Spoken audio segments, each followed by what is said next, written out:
A child stands alone in the rain outside a pizzeria. Through the window, she can see other children celebrating a birthday party. Balloons floating, cake being served, an animatronic bear singing on stage. But she's locked out. The door won't open. And when she turns to leave, headlights cut through the rain. A purple car pulls up to the curb. A man steps out, not a monster in a costume, but a man she likely recognizes. He doesn't offer comfort. He doesn't speak. He simply strikes. The rain continues falling. And when morning comes, the alley is empty except for a single balloon tangled in the chain-link fence, slowly deflating in the gray light. This is where Five Nights at Freddy's begins. Not with jump scares or haunted machines, but with the moment a trusted figure becomes a predator. With the realization that the places designed to make children feel safe can become the exact opposite. With the understanding that some wounds never heal. They just keep bleeding across different timelines, possessing everything they touch. This analysis will explore the chronological narrative arc of the Five Nights at Freddy's franchise, examining how thematic elements of loss, vengeance, and institutional failure interconnect across multiple game timelines to create a cohesive horror mythology. Over the next several hours, we're going to trace the complete timeline of Five Nights at Freddy's from the very beginning. From the partnership between two men who wanted to bring joy to children, through the murders that transformed celebration into nightmare, through haunted animatronics that carry the rage of stolen childhoods, through one man's desperate attempts to undo what his partner created, all the way to the modern era, where the past refuses to stay buried. By the end, you'll understand how a single act of violence metastasized into decades of horror, how grief and guilt can be weaponized, and why some evil persists long after the person who created it has turned to dust. Please feel free to drop a comment letting me know if you want to see more Freddy content on the channel. This is my first video covering this game, so I'm not sure if I will continue to do more. You can also suggest a topic for a future deep dive. So now get comfortable, turn down the lights, and let's start. Chapter 1. The Partnership and the Architecture of Institutional Enablement. Before the murders, before the possessed machines, before the decades of horror that would follow, there were two men who claimed to want to make children happy. But one of them was already learning how institutions could be built to serve purposes their public face would never acknowledge. Picture Utah in the late 1970s. The children's entertainment industry was undergoing a transformation that would have profound implications for how predators could operate. Chuck E. Cheese had proven that combining pizza, arcade games, and animatronic performers created environments where parents felt comfortable leaving children semi-supervised for extended periods. The business model wasn't just about entertainment, it was about creating spaces where adults could relax their vigilance because the establishment itself signaled safety through its family-friendly branding. This is crucial to understanding what comes later. Family entertainment venues function as trust proxies. Parents who would never let their children talk to strangers on the street will allow those same children to interact with costume characters at a pizzeria because the commercial context creates an illusion of vetting and accountability. The building itself, the corporate branding, the presence of other families, all of this creates a psychological permission structure that overrides normal protective instincts. William Afton and Henry Emily understood this dynamic, though they understood it in fundamentally different ways. Henry Emily was the engineer, the technical genius who could transform theoretical concepts into functioning machines. He understood robotics, programming, animatronic movement systems, all the practical elements required to make metal and plastic seem alive. But Henry's relationship with his work went deeper than technical competence. He saw animatronics as a way to create genuine magic for children, to build experiences that would become core memories associated with joy and wonder. This motivation matters because it created blind spots that William would exploit comprehensively. When you build something from a place of genuine idealism, you tend to assume your partners share that idealism. You don't install safeguards against your collaborator using your creations for purposes that contradict their stated function. Henry designed animatronics to protect and entertain children because he couldn't imagine someone wanting to use them for the opposite purpose. This cognitive blind spot is common among people who've never encountered true predatory behavior. They simply can't model the psychology accurately enough to defend against it. William Afton was different. He understood the business opportunity Henry represented, understood how to position himself as the complementary skill set that would allow Henry's technical brilliance to become profitable.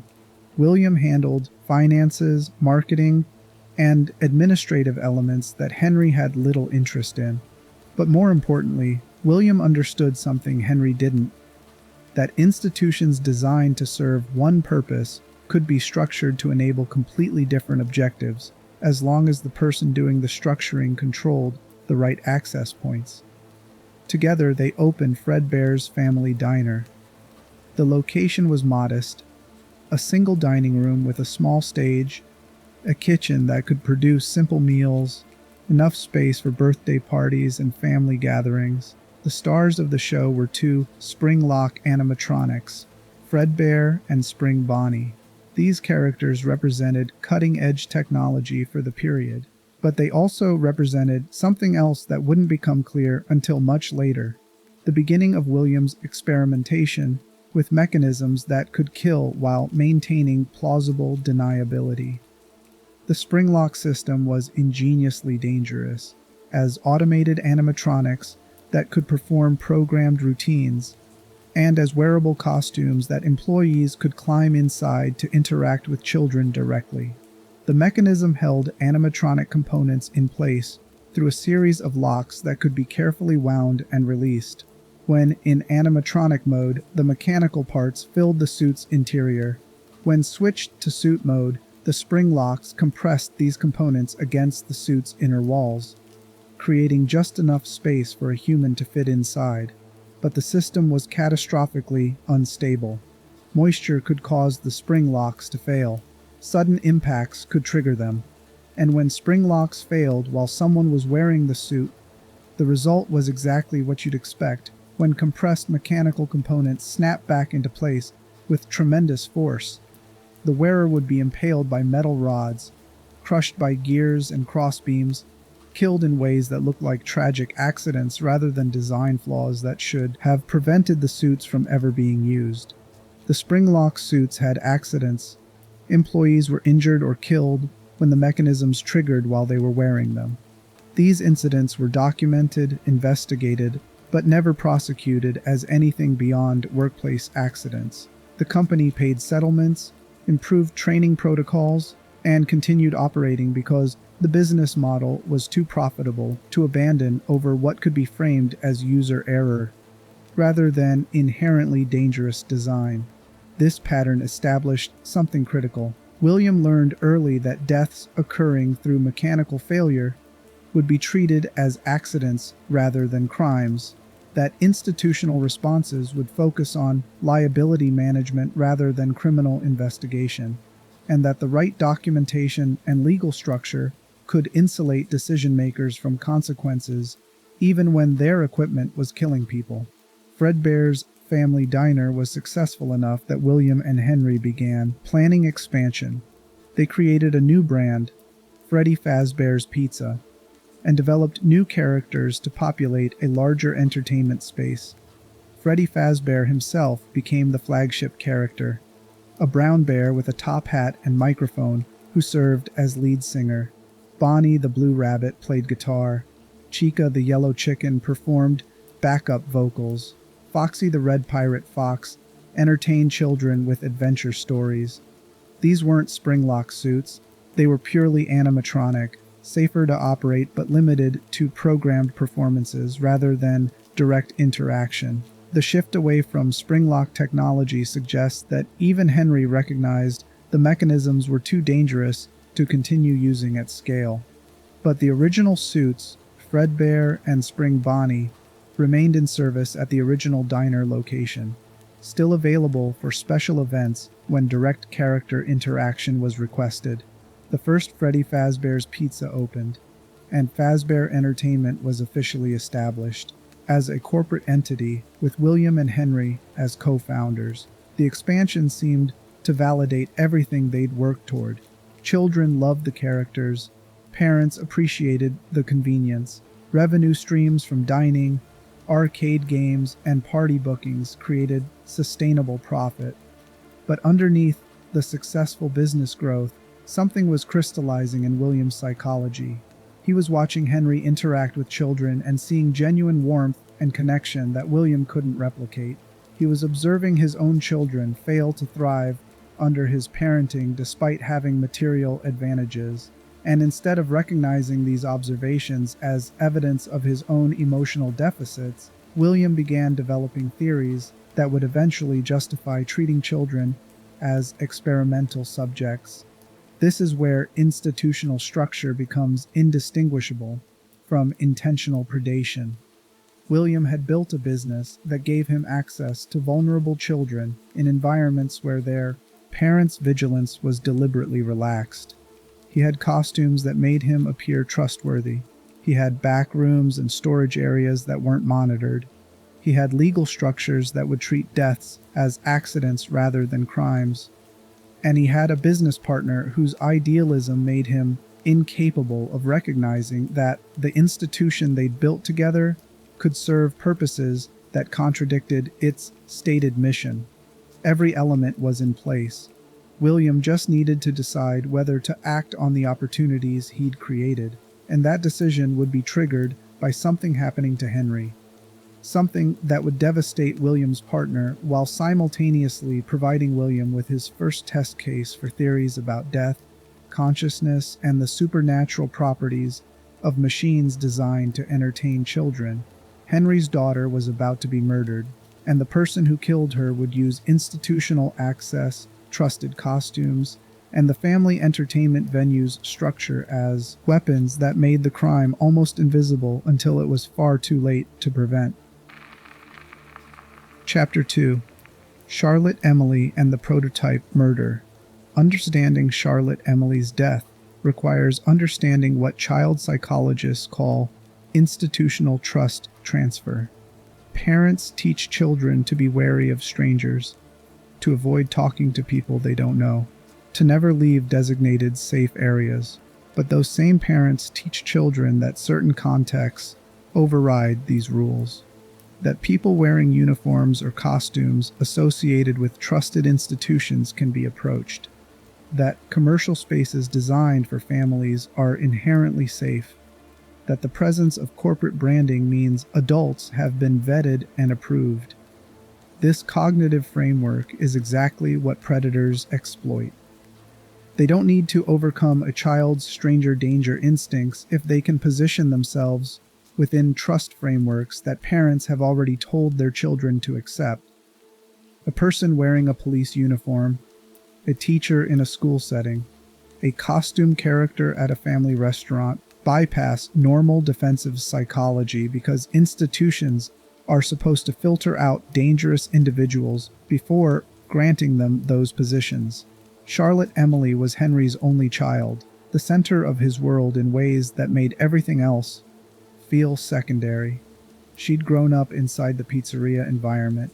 The building represented safety because it represented her father's work, his love expressed through creation, his desire to make children happy. Every positive association children are supposed to develop with family entertainment venues was amplified in Charlotte's case because her father had literally built this world. On the night she died, Charlotte was at the pizzeria for an event. The specific circumstances that left her locked outside remain fragmentary, but the psychological mechanism is clear. Something separated her from the protected interior space where other children were celebrating. She could see them through the window. could see the animatronics performing, the birthday cake, the balloons, all the visual markers that signaled safety and fun. But she was on the wrong side of the barrier, unable to access what she could see.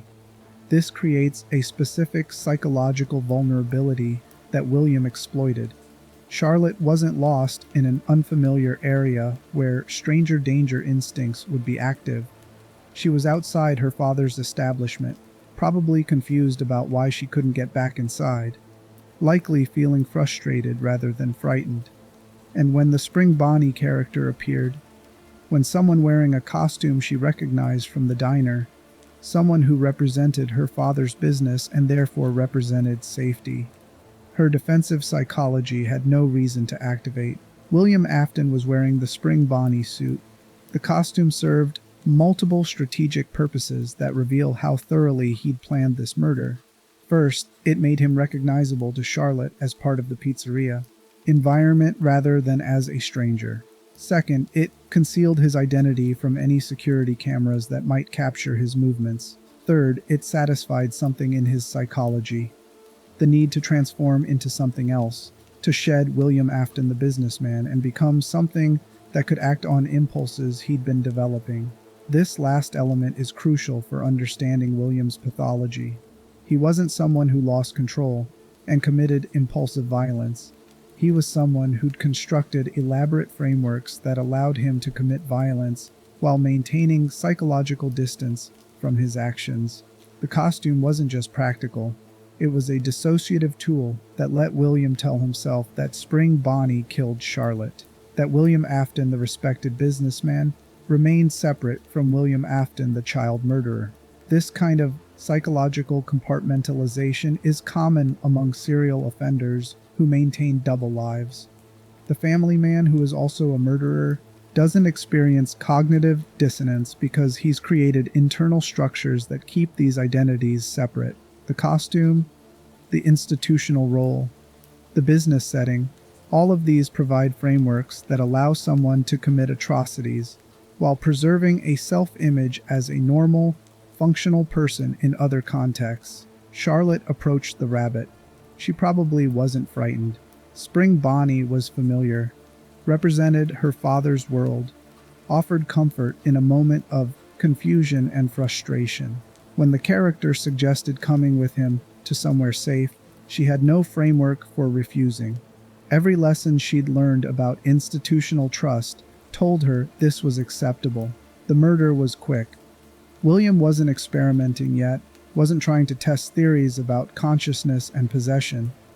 This was rage expressed through violence, possibly directed at Henry for possessing the emotional wholeness William lacked, possibly directed at Charlotte herself for representing everything William's own children couldn't be for him.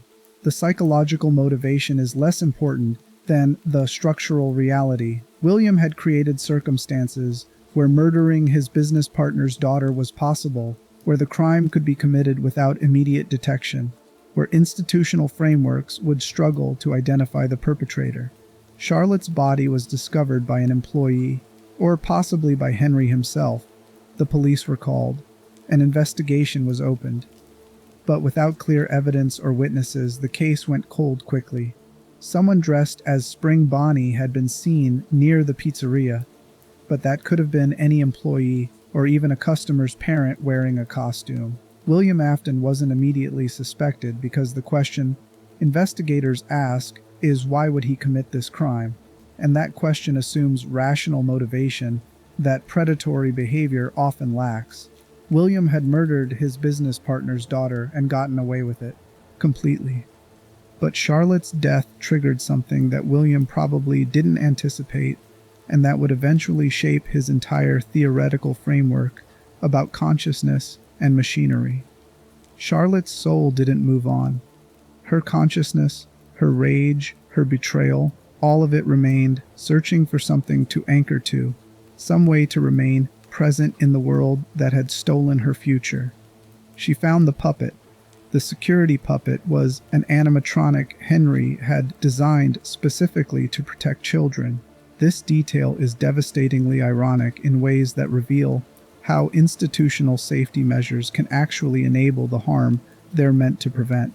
Henry had recognized that human supervision wasn't always sufficient, that children could wander into dangerous areas or become separated from their parents. So he built an automated system, a tall, slender animatronic programmed with facial recognition, tracking systems, and basic intervention protocols. The puppet was designed to patrol the pizzeria, monitoring for children who wandered toward exits or restricted areas. It should have detected Charlotte leaving the building, should have alerted staff, should have done something to bring her back inside, but something failed. A malfunction, a programming oversight. A music box that needed winding to keep the puppet active had run out. The machine designed specifically to protect Charlotte had been inactive when she needed it most. This failure created the conditions for Charlotte's consciousness to possess the puppet. The psychological mechanism mirrors what trauma researchers understand about how consciousness tries to preserve itself when confronting overwhelming harm. Charlotte's mind was searching for something that made sense, some framework that could contain what had happened to her. And the puppet was there, a machine designed to protect children that had failed its primary function. Her consciousness merged with its programming, creating a hybrid entity that would spend decades trying to fulfill the protection protocol it had failed the night she died. Charlotte's possession of the puppet was different from the possessions that would come later. She retained more coherence, more of her original personality and memories. She could recognize her father even though she couldn't communicate through systems that weren't designed for speech. And she would eventually become the organizing force among the other murdered children's souls, the one who tried to help them, who tried to ensure they could all be freed together, who spent 30 years unable to rest because other victims were still suffering. Henry didn't know this immediately. He knew his daughter was dead. He knew the investigation was going nowhere. He knew that the pizzeria, the place he'd built to bring joy, had become the site of his personal nightmare. But he didn't yet understand that Charlotte was still there, watching him from behind the puppet's black eyes, trying to communicate through mechanisms that weren't designed for the kind of connection she desperately needed. The murder devastated Henry completely. His creative drive evaporated. The joy he'd taken in building animatronics curdled into horror at what they'd failed to prevent. He withdrew from the business, leaving more of the operation to William, while Henry himself spiraled into grief that would eventually reshape into something harder and more purposeful. William, meanwhile, was learning. Charlotte's death had taught him several lessons that would define his future actions. He'd learned that he could kill without immediate consequences, that the costumes provided perfect cover, that children trusted these characters so completely that they'd follow them anywhere. And he was beginning to develop theories about what happened to consciousness after death, theories that would require further experimentation to test. This is where Charlotte Emily's murder becomes the template for everything that follows. William discovered that family entertainment venues are perfect hunting grounds for predators who understand how to exploit institutional trust. He discovered that mechanisms designed to protect children can be circumvented or repurposed. He discovered that his position within the corporate structure provided cover that made investigation difficult. And he discovered that something happened after death that he wanted to understand more thoroughly. He'd killed once. The experience had taught him that it was easier than expected, less risky than feared, and had left him with questions he desperately wanted answered. Charlotte's murder was the prototype, the proof of concept that would eventually scale to multiple victims across multiple establishments. But before William could fully pursue his experiments, his own family would provide additional data points that would drive his obsession into territory that would eventually consume everything he touched. Because William had 3 children, and 2 of them would die in ways that gave him first-hand evidence that consciousness could persist through animatronic possession. The first would be his youngest son, whose fear of the machines would prove tragically justified when his older brother's bullying created the circumstances for his death. The second would be his daughter Elizabeth, who would die inside an animatronic William himself had designed specifically to kill children. These family deaths would teach William that his theories about consciousness and machinery were correct. That remnant, the supernatural substance he believed was created during traumatic death, could bind souls to animatronic bodies. That the boundary between life and death could be overcome through the right combination of mechanical systems and emotional trauma, and that knowledge would eventually lead him to commit the crimes that define the entire franchise. The missing children incident, where 5 children would be murdered in a single night and stuffed inside the animatronics that would hunt security guards for decades. But we're still in the early 1980s, and William's experimentation is just beginning. His next subject would be his own son, the child he called weak, the child who cried constantly, the child whose death would occur on camera in front of dozens of witnesses and would still be ruled an accident rather than the inevitable conclusion of systematic neglect and abuse. Chapter 3: The Crying Child and the Manufacture of Inevitable Tragedy. The child who would die in Fredbear's mouth was terrified of the animatronics long before his death.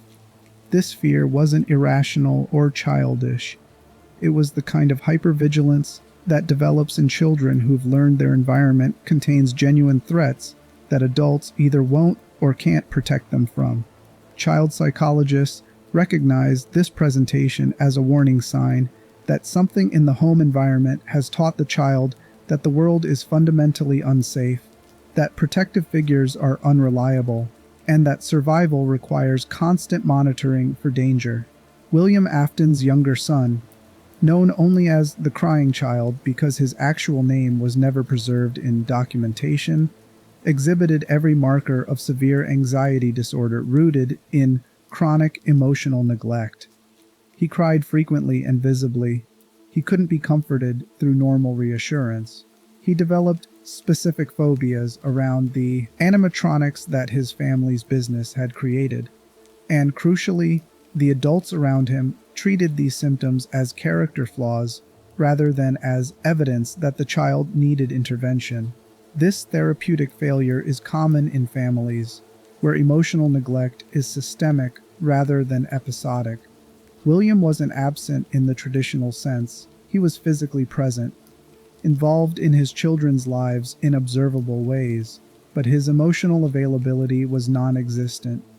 He treated his children's needs as management problems rather than as opportunities for connection.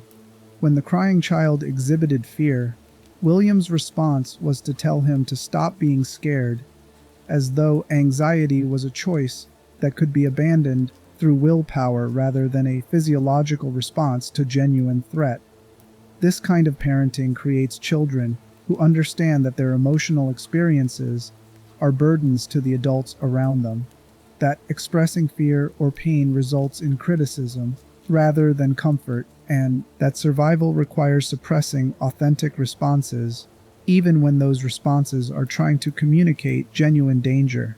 The crying child had learned that crying made adults angry rather than protective, but he couldn't stop crying because the fear was real and the threats were genuine.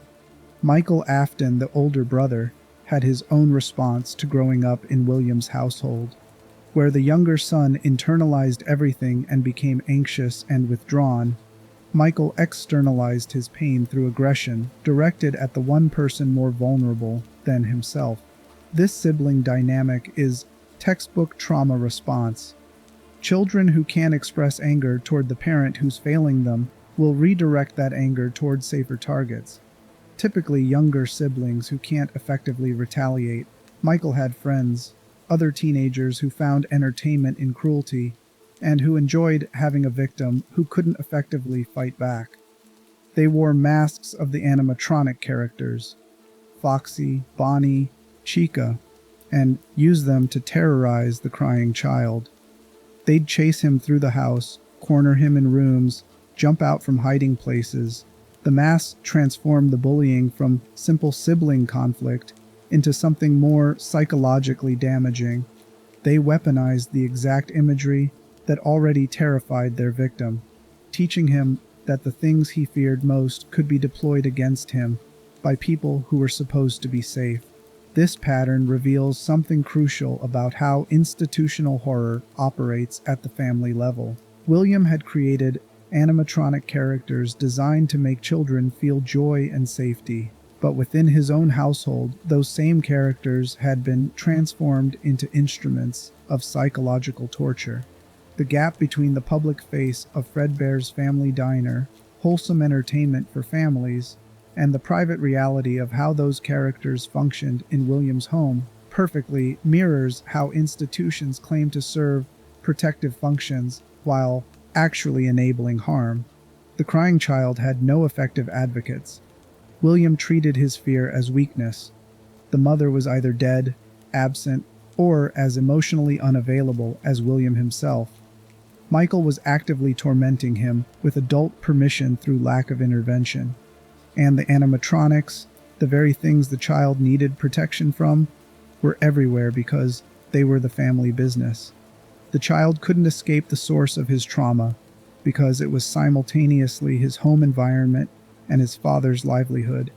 This created a situation where tragedy wasn't just predictable, it was structurally inevitable. When you place a severely anxious child in constant proximity to the source of his specific phobia, when you allow older siblings to weaponize that phobia without consequence, when you treat protective responses as problems rather than as communications about genuine danger, you're constructing the circumstances for catastrophic harm regardless of whether any individual actor intends that outcome. The crying child's birthday party was scheduled at Fredbear's Family Diner. He didn't want to go. The accounts from this period make clear that he begged not to have his party there, pleaded for it to be held anywhere else. But his preferences were overruled through the same logic that characterizes institutional responses to vulnerable populations. The adults had decided what was best, and a child's terror was less important than convenience and tradition. This decision reflects a broader pattern in how institutions handle complaints from people they've already categorized as overreactive or unreliable. The crying child had been crying about the animatronics for months or years. His fear had been dismissed so many times that adults had stopped taking his objections seriously. When he said he didn't want his party at Fredbear's, that statement was processed through a filter that had already determined his fear was irrational. The possibility that he was accurately assessing danger was never seriously considered. On his birthday, the crying child arrived at Fredbear's in visible distress. He was crying before entering the building, trying to resist going inside, probably experiencing what clinicians would now recognize as a panic attack. But panic attacks in children are often interpreted by adults as tantrums or manipulation rather than as genuine psychological crisis. He was brought into the diner while Fredbear and Spring Bonnie performed on stage, placed in direct proximity to the exact stimuli that triggered his most intense fear response. Michael and his friends watched their victim hiding near the tables, watched him crying while other children enjoyed the party. And they made a decision that would destroy multiple lives. They decided to escalate beyond their usual torment. They were going to force him to confront his fear in the most traumatic way possible, probably telling themselves this would cure him, that facing the thing he was afraid of would make him stop being weak. This logic, that forcing someone to confront their phobia will cure them, is a common misconception about how anxiety works. Exposure therapy can be effective when conducted in controlled, gradual circumstances by trained professionals who maintain the patient's sense of safety and agency, but flooding someone with the exact stimulus that terrifies them, removing all agency and control, creating circumstances where they're completely helpless. That doesn't cure anxiety. It creates trauma that compounds the original fear. They grabbed the crying child. He struggled, screaming and crying, but 3 or 4 teenagers can easily overpower a small child, regardless of how desperately he fights. They carried him toward the stage where Fredbear was performing. The animatronic's mouth was open, part of its programmed singing routine, the jaw moving up and down as mechanical components cycled through their performance pattern. The intent was probably to scare him, put his head near the jaws, let him panic, then pull him back and laugh about it. But the spring lock mechanisms in Fredbear's mouth were the same fundamentally unstable technology that had already killed employees during earlier malfunctions. The mechanisms were designed to be triggered by moisture, by sudden impacts, by any number of conditions that made them catastrophically unsafe for the uses they were being put to. The crying child's head went into Fredbear's mouth. His tears, his saliva, the moisture from his panicked breathing, all of it created the conditions for spring lock failure, and the springs, which had been holding the jaw mechanism in its safe performance position, suddenly released. The jaws clamped shut with tremendous force. The metal teeth, designed to look friendly from the outside, were backed by industrial crushing power. The crying child's skull was caught between mechanisms that had no safety cutoffs, no sensors that could detect when they were crushing organic matter instead of cycling through empty air. The frontal lobe, the part of the brain that handles personality, decision-making, and emotional regulation, was destroyed instantly. Blood sprayed across the stage. The animatronic's performance continued briefly, its programming unable to recognize that anything had gone wrong. The mouth continuing to move through its cycle, while a child's body hung from the jaws. Children in the audience started screaming. Parents rushed forward. Employees tried to shut down the animatronic and extract the child from its mouth, but the spring lock mechanisms had to be manually released, and the process took precious seconds while the child's brain continued being crushed. He was extracted and rushed to a hospital. Emergency surgery attempted to address the trauma, but the damage was too severe. His frontal lobe had been destroyed. Even if his body survived, the person he'd been was already gone. He remained in a coma for days, while machines kept his body technically alive, and doctors explained to William that brain function wasn't returning. Michael was present during some of those hospital vigils. The accounts suggest he was destroyed by guilt, probably understanding for the first time that his bullying had crossed from cruelty into manslaughter. He'd killed his brother, not intentionally, but through actions that any adult should have recognized were dangerous and that multiple adults had failed to prevent or punish. William's response to his son dying in a hospital bed is harder to map. Whether he felt genuine grief or simply saw his son's condition as a technical problem, another data point in his developing understanding of how consciousness and mechanical systems interact. The emotional landscape of William Afton has always been opaque in ways that suggest profound pathology. What's documented is that William visited regularly, that he was present when the machines were turned off, and that he showed enough outward signs of appropriate grief that hospital staff didn't flag his behavior as concerning. The crying child died of his injuries. The death was officially ruled an accident, a tragic malfunction combined with reckless behavior by other minors. Michael and his friends faced no criminal charges because they were juveniles engaged in what could be framed as a prank that went wrong rather than as assault that led to death.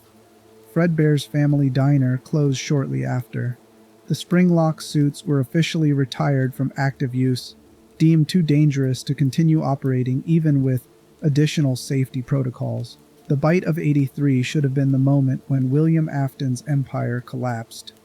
A child had died on his property in circumstances that revealed how fundamentally unsafe the equipment was. The mechanisms that had killed employees in earlier incidents had now killed a customer. And not just any customer, but William's own son. The optics were catastrophic. The liability exposure was massive. This should have been the incident that ended Fazbear Entertainment before the worst crimes could be committed. But corporations are remarkably resilient when they have legal structures designed to insulate them from consequences. Fredbear's family diner closed, but Freddy Fazbear's Pizza remained operational. The company pivoted away from spring-lock technology, emphasizing that the new animatronics were completely different and completely safe. They paid settlements to avoid prolonged litigation. They implemented new safety protocols that looked substantial enough to satisfy regulators. And they continued operating because the business model was still profitable and because the legal system treats corporate entities as separate from the individuals who operate them. William should have faced criminal charges.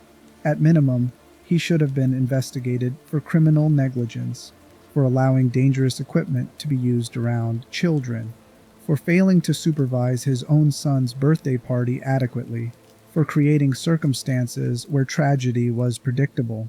But the investigation treated the incident as a series of unfortunate coincidences rather than as the inevitable result of systemic negligence. Michael's bullying was acknowledged but not prosecuted. The spring lock failure was acknowledged but treated as equipment malfunction rather than as evidence of knowingly deploying unsafe technology. This pattern, where clear institutional failure results in minor adjustments rather than fundamental accountability, is exactly how predators continue operating across multiple incidents. Each tragedy is treated as isolated rather than as part of a pattern. Each response focuses on narrow technical fixes rather than addressing the structural problems that made harm possible. And the people at the top of institutional hierarchies remain insulated from consequences because legal structures make it difficult to prosecute negligence that's distributed across multiple decision points. But the bite of 83 had consequences that William probably didn't anticipate, and that would eventually validate his emerging theories about consciousness and machinery. The crying child's consciousness didn't entirely dissipate after his death. His trauma, both the fear he'd lived with for years and the horror of his final moments, created conditions where his soul fragmented rather than moving on. Part of him remained, connected somehow to Fredbear, the golden bear animatronic that had killed him. This remnant would eventually manifest as Golden Freddy, a ghostly, glitching entity that appears throughout the timeline in ways that suggest it exists partially outside normal reality. Golden Freddy doesn't behave like the other possessed animatronics. It doesn't follow predictable patterns or physical laws. It appears and disappears, causes hallucinations, creates reality distortions that suggest consciousness so damaged by trauma that it can't maintain coherent form even through supernatural possession. The crying child became the first confirmed case of a human soul possessing an animatronic. And William Afton was paying attention. He'd seen his son die. He'd seen the aftermath. And instead of being devastated in ways that might cause normal people to question their life choices, William was developing theories. He was beginning to understand that consciousness could persist beyond biological death through technological means. That trauma and machinery could interact in ways that created supernatural phenomena. That the boundary between life and death wasn't absolute. It could be crossed, manipulated, potentially controlled by someone who understood the mechanisms involved. He'd need to test these theories more systematically. He'd need controlled conditions rather than accidents.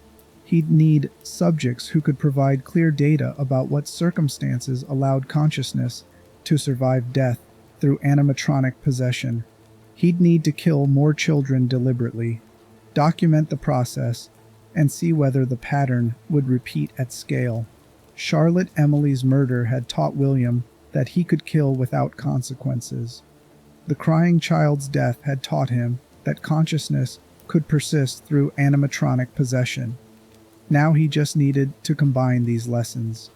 To kill deliberately. To position deaths near specific animatronics. To create conditions where children's souls would have no choice but to possess the machines that killed them. William Afton was about to transform from an opportunistic murderer who'd killed his partner's daughter into something far more systematic. He was about to commit crimes that would create the franchise's core antagonists, that would set up decades of supernatural horror, that would demonstrate how thoroughly someone can weaponize institutional access when they understand that the structures meant to prevent harm can be repurposed to enable it. The missing children incident was coming, and it would prove that everything the crying child had been afraid of was justified.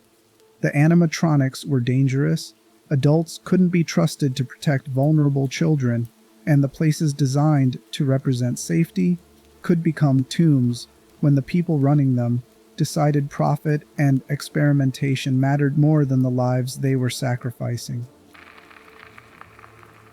Chapter 4: The Missing Children Incident and the Industrialization of Murder. By the mid-1980s, William Afton had learned everything he needed to know about how to murder children within institutional settings without facing immediate consequences. He'd killed Charlotte Emily and watched the investigation go cold. He'd witnessed his own son die in circumstances that should have resulted in criminal charges, but were instead classified as tragic accident. He'd observed how corporate structures insulated decision-makers from accountability, and he'd developed theories about consciousness, death, and machinery that required systematic testing to validate. What makes the missing children incident particularly horrifying isn't just the body count. It's how thoroughly William had learned to weaponize trust, institutional access, and the psychological frameworks that make family entertainment venues function. He'd identified every vulnerability in the system and engineered circumstances where exploiting those vulnerabilities would look like isolated tragedy rather than coordinated predation. Freddy Fazbear's Pizza was thriving despite the closure of Fredbear's Family Diner. The company had successfully distanced the new brand from the bite of '83 by emphasizing technological improvements and enhanced safety protocols. Parents who might have been wary were reassured by corporate messaging that framed the previous incident as equipment failure that had been resolved. The new animatronics, Freddy, Bonnie, Chica, and Foxy, were purely mechanical. No spring lock mechanisms, no wearable components that could fail catastrophically. But William still had access to the spring Bonnie costume from the original diner. The suit had been retired from active use, stored in back areas where customers weren't supposed to go, which meant it was perfect for William's purposes. He could wear the costume without other employees questioning why he was in character, could move through restricted areas without attracting attention, could use the recognition children had for these characters without the safety protocols that applied to active animatronics. The Spring Bonnie costume functioned as institutional camouflage. When William wore it, he wasn't William Afton, the co-owner, engaging in suspicious behavior. He was Spring Bonnie, the beloved character. Someone children had been conditioned to trust through months or years of positive associations. The costume transformed him from a strange adult into a familiar friend. Bypassing every defensive instinct children had been taught about stranger danger. This exploitation of character recognition is common in institutional abuse cases. Predators who operate in schools, churches, youth organizations, or entertainment venues don't need to overcome children's wariness of strangers. They position themselves as trusted figures within institutions children have already been taught to accept. The uniform, the title, the organizational role. These provide automatic trust that predators exploit comprehensively. Sometime in the mid-1980s, sources vary on whether this occurred in 1985 or slightly later, William murdered 5 children inside Freddy Fazbear's Pizza during what should have been one of the safest environments children could occupy. The murders weren't impulsive or opportunistic. They were methodical, planned, executed with understanding of how institutional structures would respond. William lured the children away from the main dining area one at a time. He used the Spring Bonnie costume to approach them, probably telling them there was something special to see, some prize or surprise meant specifically for them. Children who might have refused to follow an adult in street clothes had no framework for refusing Spring Bonnie. The character represented the establishment itself, represented fun and safety, represented something their parents had implicitly approved by bringing them to this venue. This is where family entertainment venues become structurally dangerous. They're designed to make children comfortable wandering away from parents, to create environments where kids feel empowered to explore and interact independently. This design serves legitimate purposes. Children develop confidence and social skills through semi-independent experiences in safe environments, but it also creates vulnerability windows that predators can exploit if the actual safety measures don't match the illusion of safety the environment projects. William brought the children to a back room, a storage area or party room that was off limits to customers but that employees accessed regularly. The location wasn't monitored by cameras. It wasn't in sight lines from the main dining area. It was the perfect space for crimes to occur without immediate detection, and that it existed at all within a facility designed for children reveals how thoroughly institutions prioritize operational convenience over comprehensive safety. He killed them quickly and methodically. 5 children: Gabriel, Jeremy, Susie, Fritz, and Cassidy. They ranged in age from approximately 5 to 10 years old. They'd been attending parties or dining with families, participating in exactly the kind of wholesome activity that parents are encouraged to provide for healthy child development, and they were murdered by someone wearing a costume designed to make them feel safe, in a building designed to represent fun, within an institution that claimed protecting children was its primary concern. The disposal method reveals how carefully William had thought through the practical elements of avoiding detection.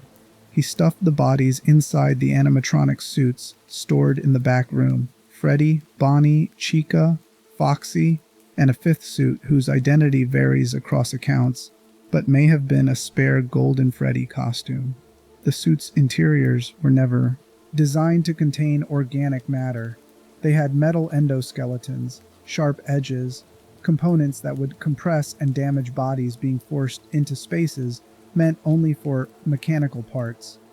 This process required physically breaking the children's bodies, compressing limbs, folding them in ways human anatomy doesn't accommodate, using force that would crack bones and rupture organs. William was stuffing corpses into machines, and the brutality required reveals something about his psychological state. He wasn't experiencing normal human revulsion at handling dead children's bodies. He was solving a technical problem, finding storage solutions that would prevent immediate discovery. The suits would continue performing with corpses rotting inside them. Animatronic interiors weren't regularly inspected beyond surface-level maintenance. The characters would go through their routines, singing, waving, interacting with children, while decomposing remains pressed against their endoskeletons. By the time anyone discovered what William had done, the bodies would be deteriorated enough that forensic evidence would be compromised. The families reported their children missing. Multiple children disappearing from the same location on the same day should have immediately triggered intensive investigation, but the initial response treated the incidents as potential abductions rather than as murders that had occurred within the building. Police searched the surrounding area, interviewed witnesses about whether anyone had seen the children leave, pursued theories about coordinated kidnapping that might have occurred in the parking lot. Nobody looked inside the animatronics themselves. Why would they?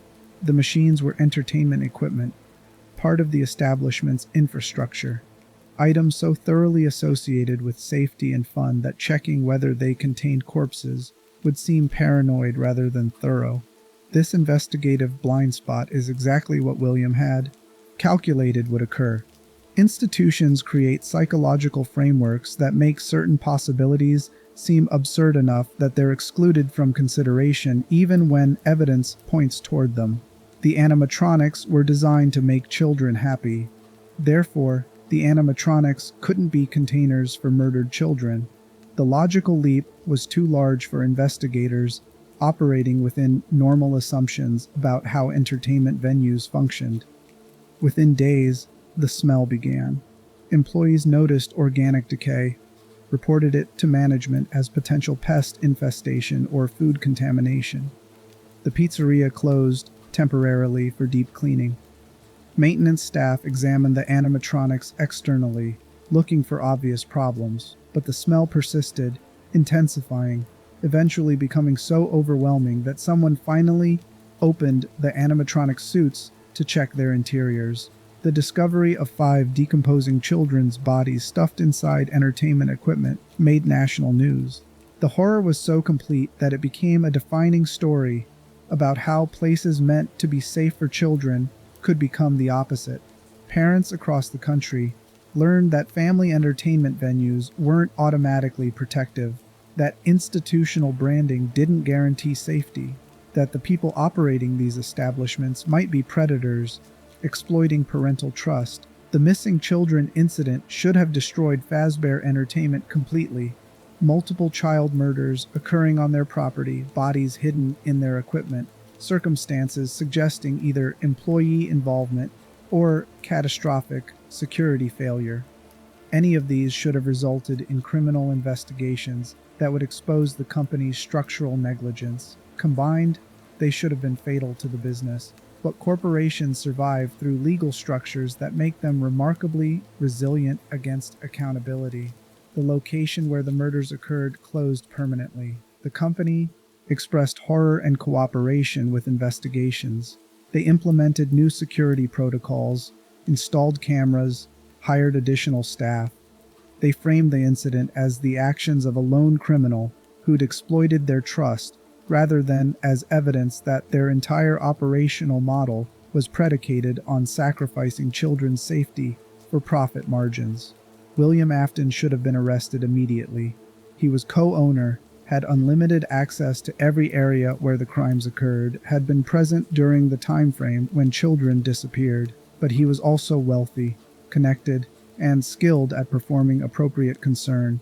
He participated fully in investigations, expressed devastation at what had happened in his establishment, even suggested security improvements that made him appear proactive rather than defensive.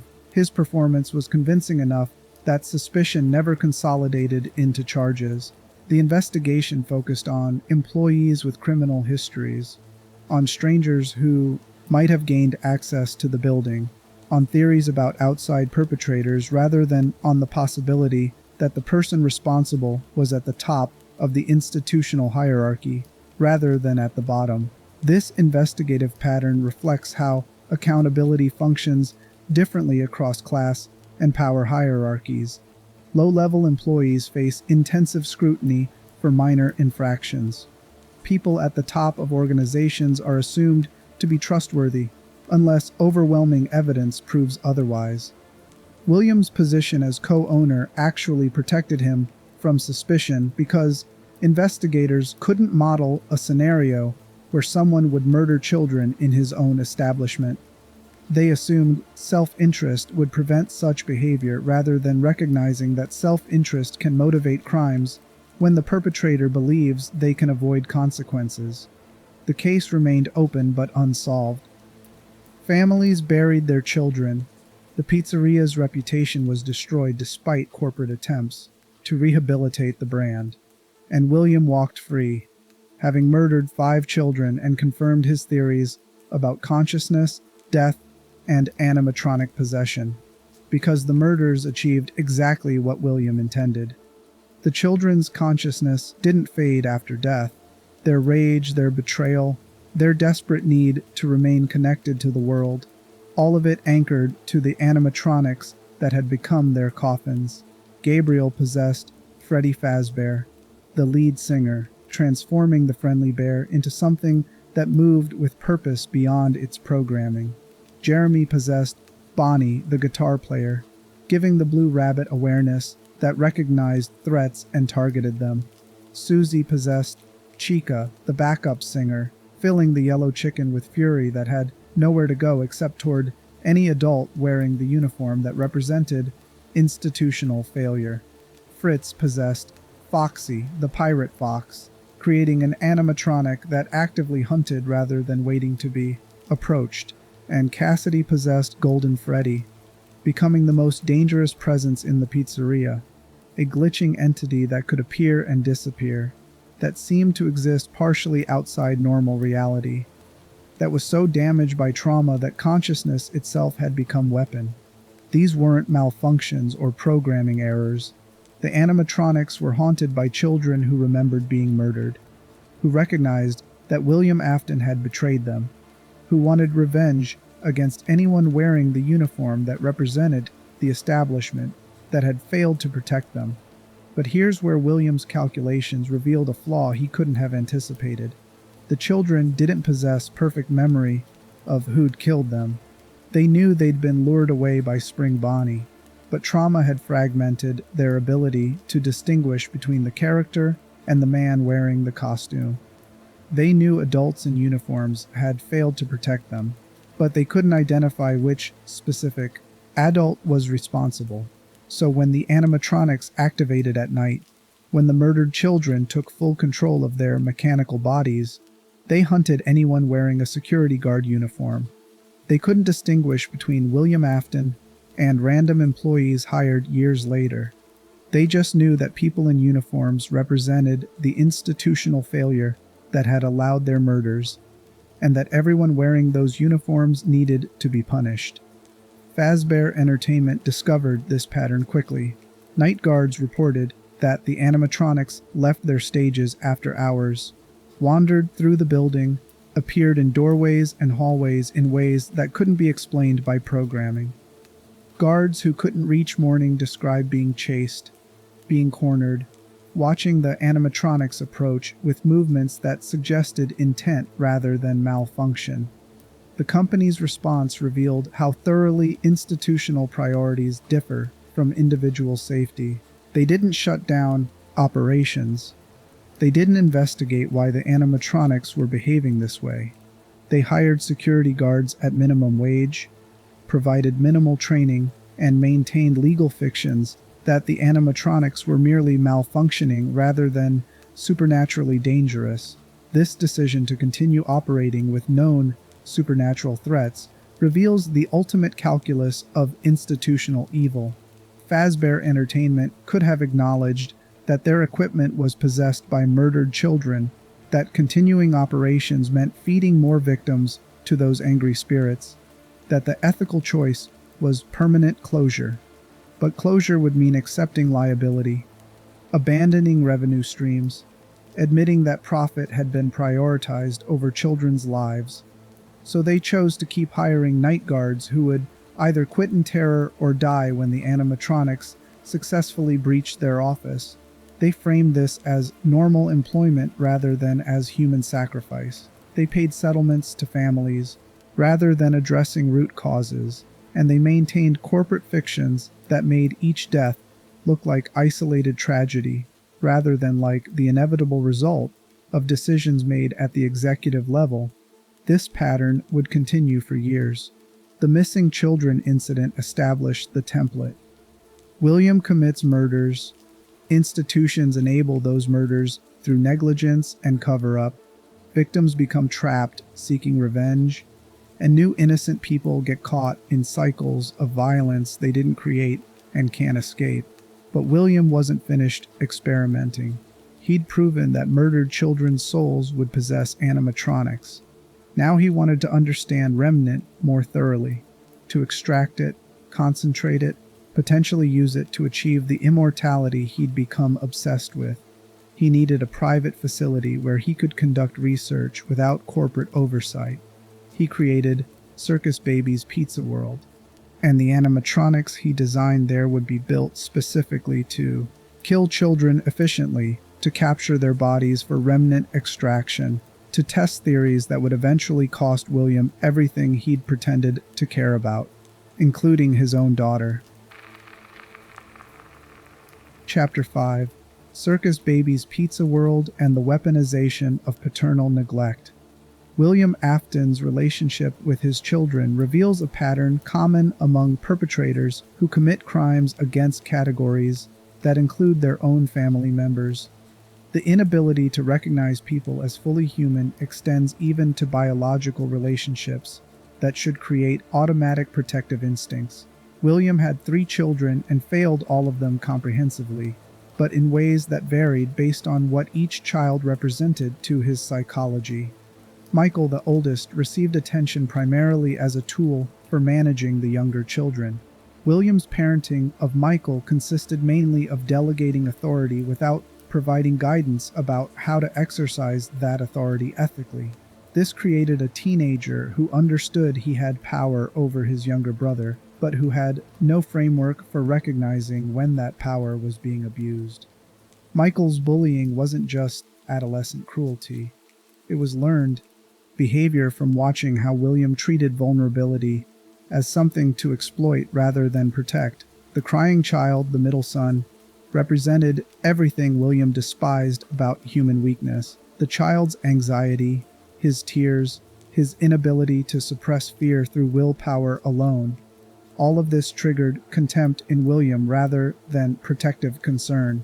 William's response to his son's terror was to dismiss it, to tell the child to stop being weak, to treat emotional distress as character failure. This inability to empathize with suffering, even suffering in his own child, reveals the depth of William's pathology. But Elizabeth, the youngest child and only daughter, faced a different kind of neglect, where the crying child was dismissed for being weak and Michael was exploited for being useful. Elizabeth was simply invisible unless she could make herself relevant to William's work. She learned early that the only way to earn her father's attention was to show interest in what he cared about: the animatronics, the technology, the business ventures that consumed his focus. This creates a specific type of vulnerability in children of emotionally absent parents.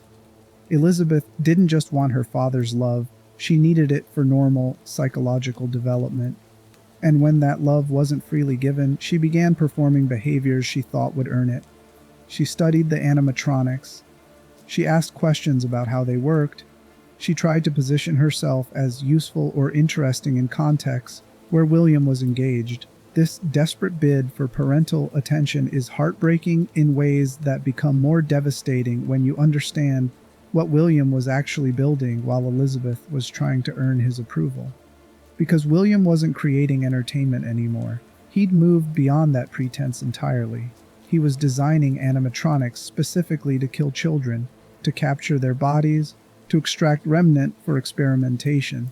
And Elizabeth was trying to connect with him over machinery built to murder kids her age. William established Afton Robotics as a subsidiary of Fazbear Entertainment. The company's stated purpose was manufacturing animatronics for rental to various entertainment venues, a business model that sounded legitimate enough to attract investment. But the actual research being conducted at Afton Robotics had nothing to do with entertainment and everything to do with William's theories about consciousness transfer and remnant extraction. The facility was called Circus Baby's Pizza World. Unlike Freddy Fazbear's pizza locations, which maintained at least surface-level commitment to actually entertaining children, Circus Baby's was designed from inception as a testing ground. The building existed to create circumstances where children could be killed in ways that would validate William's theories and provide material for his experiments. The animatronics at Circus Baby's were technological marvels that Henry Emily would have recognized as perversions of everything their partnership had originally stood for. Where Henry designed machines to protect and delight children, William had created machines to capture and kill them. Where Henry saw animatronics as art, William saw them as experimental apparatus. Circus Baby herself was the flagship creation, a feminine animatronic with red pigtails, green eyes, and a cheerful voice designed to appeal specifically to young girls. She could dispense ice cream from a compartment in her chest. She could sing and tell jokes and interact with children in ways that seemed almost genuinely aware. The design was calculated to attract exactly the demographic William wanted to experiment on, girls roughly Elizabeth's age, who would trust this pretty performer and approach when invited. But hidden inside Circus Baby's chassis was a mechanism designed specifically to kill. A metal claw could extend from her chest cavity when triggered by specific conditions. When a child was alone with the animatronic, when no witnesses were present, when environmental sensors confirmed isolation, the claw would activate, grab the child, and pull them inside where they'd be crushed by internal mechanisms. The compartment was designed to contain the body temporarily while William extracted it later for remnant harvesting. The other animatronics followed similar design principles. Ballora was a dancing figure with systems that could detect and track isolated children. Funtime Freddy had storage compartments designed for organic matter. Funtime Foxy contained capture mechanisms similar to babies. These weren't entertainment robots that happened to be dangerous. They were killing machines with entertainment features added as camouflage. William had violated every principle that made animatronic entertainment possible. The entire industry was built on parental trust that companies would prioritize children's safety over profit. William had calculated that trust was a resource to be exploited, that parents would keep bringing children to his establishments until enough bodies accumulated that the pattern became undeniable, and that by the time accountability arrived, he'd have extracted enough research value to make the consequences worthwhile. But before Circus Baby's Pizza World could officially open, before William could begin systematic testing of his theories, Elizabeth became the mechanism's first victim in circumstances that reveal how thoroughly parental neglect and technological predation can merge. Elizabeth had been trying to earn William's attention for years. She'd learned that normal daughter activities, wanting to play, wanting affection, wanting her father to attend school events or notice her accomplishments, generated nothing from William except impatience or dismissal. But showing interest in his work sometimes created brief moments where he'd engage with her, where he'd explain technical details or show her schematics in ways that felt like connection, even though William was really just using her as an audience for ideas he was working through. She knew he was building something special at the Circus Baby facility. She'd heard him talking about the new animatronics, had probably seen design sketches or heard descriptions that made these machines sound more advanced and more interesting than the characters at Freddy Fazbear's Pizza. And she'd formed a plan that made perfect sense from a child's perspective. If she could interact with Circus Baby, if she could report back about what the animatronic was like, if she could demonstrate understanding of her father's work, maybe that would finally earn the approval she'd been desperately seeking. William had specifically told Elizabeth to stay away from Circus Baby. He'd warned her repeatedly that the animatronic was dangerous, that she shouldn't go near it, that it wasn't ready for interaction. These warnings were unusual enough that they should have alarmed Elizabeth. William didn't normally concern himself with her safety, but instead of recognizing the warnings as evidence that something was genuinely wrong, Elizabeth interpreted them as evidence that Circus Baby was important enough to her father that interacting with the animatronic might finally make Elizabeth important to him. This tragic misinterpretation reflects how children of neglectful parents process information through frameworks shaped by desperate need for parental attention. Elizabeth wasn't being reckless or defiant by ignoring William's warnings. She was trying to demonstrate that she understood his work well enough to be trusted near it, that she was brave enough and smart enough to be the kind of daughter who could connect with him over his professional interests. On the day Elizabeth died, she was at the Circus Baby facility. Whether she was supposed to be there or had snuck in without permission varies across accounts. What matters is that she found herself alone with Circus Baby, the animatronic her father had forbidden her to approach. In circumstances where the sensors monitoring for isolation confirmed no witnesses were present. Circus Baby activated. The ice cream dispenser extended, offering exactly what would appeal to a child. Something sweet, a gift, attention from this beautiful performer who looked designed to be a friend to girls Elizabeth's age. Baby's voice was warm and friendly, probably saying things calibrated to make children comfortable, approaching closer.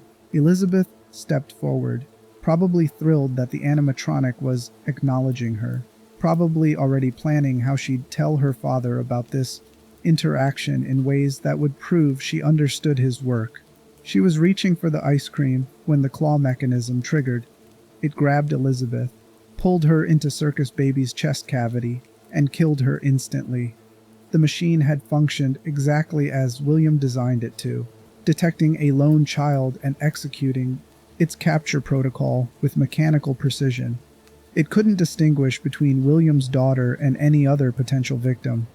The animatronic had no capacity for recognizing that this specific child should be exempted from its lethal programming. Elizabeth's body remained inside Circus Baby, and her consciousness, traumatized by sudden death and ultimate betrayal, possessed the animatronic that had killed her. William's reaction to his daughter's death remains the most opaque element of this timeline. Whether he felt genuine grief or simply frustration that his equipment had activated prematurely before official testing could begin. The emotional landscape of William Afton has always been impossible to map with confidence. What's documented is that he shut down Circus Baby's Pizza World before it officially opened, moved the animatronics to an underground storage facility beneath the building, and mothballed the location indefinitely. The official explanation was technical, difficulties and safety concerns. The real reason was that William's daughter now possessed his experimental equipment, and he needed time to understand what that meant for his research. But here's where William's pathology reveals itself most clearly.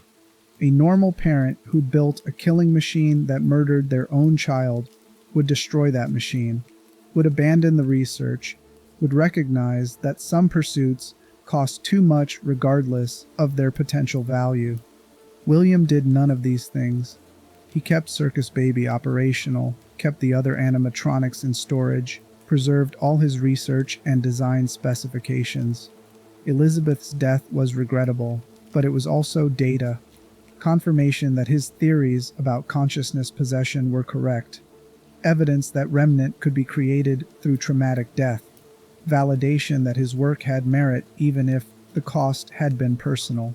This decision to prioritize research over paternal grief reveals William Afton's fundamental pathology. He'd already demonstrated inability to empathize with strangers. The murdered children at Freddy Fazbear's Pizza were just experimental subjects to him. But Elizabeth was his daughter, someone who'd loved him desperately despite receiving nothing but emotional absence in return, someone who died trying to earn his approval. And William's response was to preserve the machine that killed her because it represented too much investment to abandon. Elizabeth's possession of Circus Baby was different from the missing children's possession of the Freddy Fazbear's animatronics. She retained more coherent personality, more intact memories, more ability to communicate through the animatronics' voice systems. She remembered being Elizabeth Afton, remembered wanting her father's attention, remembered approaching the animatronic against his warnings because she thought it would make him proud. But she was also fused with the machine's programming in ways that created a hybrid. Consciousness, part child seeking approval, part predatory mechanism executing capture protocols, part rage at having been killed by something her father built, while claiming to care about her safety. Elizabeth would spend years trapped inside Circus Baby, aware but isolated, able to think and remember but unable to escape the mechanical body that had become her prison. William kept her locked in the underground facility that would eventually be called Circus Baby's Entertainment and Rental. The location operated nominally as an animatronic rental service, but its real function was as William's private laboratory, where possessed machines were contained while he studied them, extracted remnant from their systems, and refined his theories about consciousness transfer. This underground facility becomes crucial later in the timeline when Michael Afton goes searching for his sister, when he's guided through the building by Elizabeth's voice, when he's eventually betrayed in ways that reflect how thoroughly possession had damaged whatever remained of her original personality. But that comes later. For now, we need to return to Freddy Fazbear's pizza operations, where the missing children were actively hunting night guards, and where the company was implementing increasingly desperate measures to contain supernatural horror while maintaining profitability. Because by the late 1980s, Fazbear Entertainment had realized that simply hiring replacement security guards every time the possessed animatronics killed someone was generating too many questions. They needed a new approach, better technology, facial recognition systems, animatronics that appeared safer and more modern. They needed to appear to be addressing problems while actually just building more sophisticated containers for horror they couldn't eliminate. They opened a new Freddy Fazbear's Pizza location with what they called toy animatronics. And the cycle continued, because institutions don't learn from tragedies. They just develop better public relations frameworks for managing them. Chapter 6: The Toy Animatronics and How Institutions Rebrand Rather Than Reform. Fazbear Entertainment's decision to open a new location in 1987 reveals how corporations respond to catastrophic failure. They don't address root causes. They don't eliminate the conditions that made harm possible. They rebrand, implement surface-level changes that look substantial enough to satisfy regulators and rebuild public trust, and continue operations with the same fundamental priorities that caused the original disasters. This pattern is visible across industries where institutional failure results in deaths. After major accidents, companies announce sweeping reforms, new safety protocols, additional oversight, technological improvements. But these changes rarely address the structural incentives that made cost-cutting and negligence profitable in the first place. The new protocols exist primarily as legal protection, as evidence the company can point to when the next disaster occurs to demonstrate they'd taken reasonable precautions. The new Freddy Fazbear's Pizza location was designed to project safety and modernity, in explicit contrast to the dingy original establishment that had become synonymous with child murder. The building was brightly lit, spacious, featuring contemporary design elements that suggested the company had moved past its dark history into a more responsible era. The messaging was clear. The missing children incident was a tragedy that occurred in outdated facilities with inadequate security, and the new location represented lessons learned and problems solved. The toy animatronics embodied this rebranding effort. Toy Freddy, Toy Bonnie, and Toy Chica had larger eyes, brighter colors, plastic casings that looked softer and less industrial than the original animatronics. The design choices were calculated to make these machines appear friendlier and less threatening, to signal that Fazbear Entertainment understood that the previous animatronics had been too scary and that they'd corrected this error. But the aesthetic changes masked the fact that the fundamental business model hadn't changed. Fazbear Entertainment was still operating establishments where children's safety was secondary to profit margins, where employees were underpaid and undertrained, where corporate decision-makers were insulated from the consequences of cost-cutting that created dangerous conditions. The most significant supposed improvement was the facial recognition technology integrated into the toy animatronics. The system could scan customers' faces, cross-reference them against criminal databases, and theoretically alert authorities if anyone flagged as dangerous entered the establishment. This feature was marketed heavily. Fazbear Entertainment wanted parents to know they'd implemented actual security measures, That technology would prevent another missing children incident. But the facial recognition system revealed how thoroughly institutions misunderstand the threats they're supposedly protecting against. The system was designed to identify strangers with criminal records.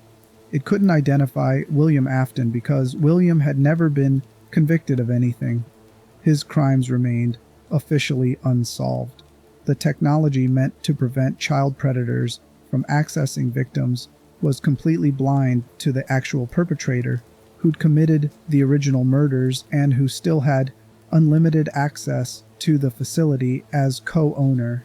This misallocation of security resources reflects a broader pattern in how institutions respond to threats.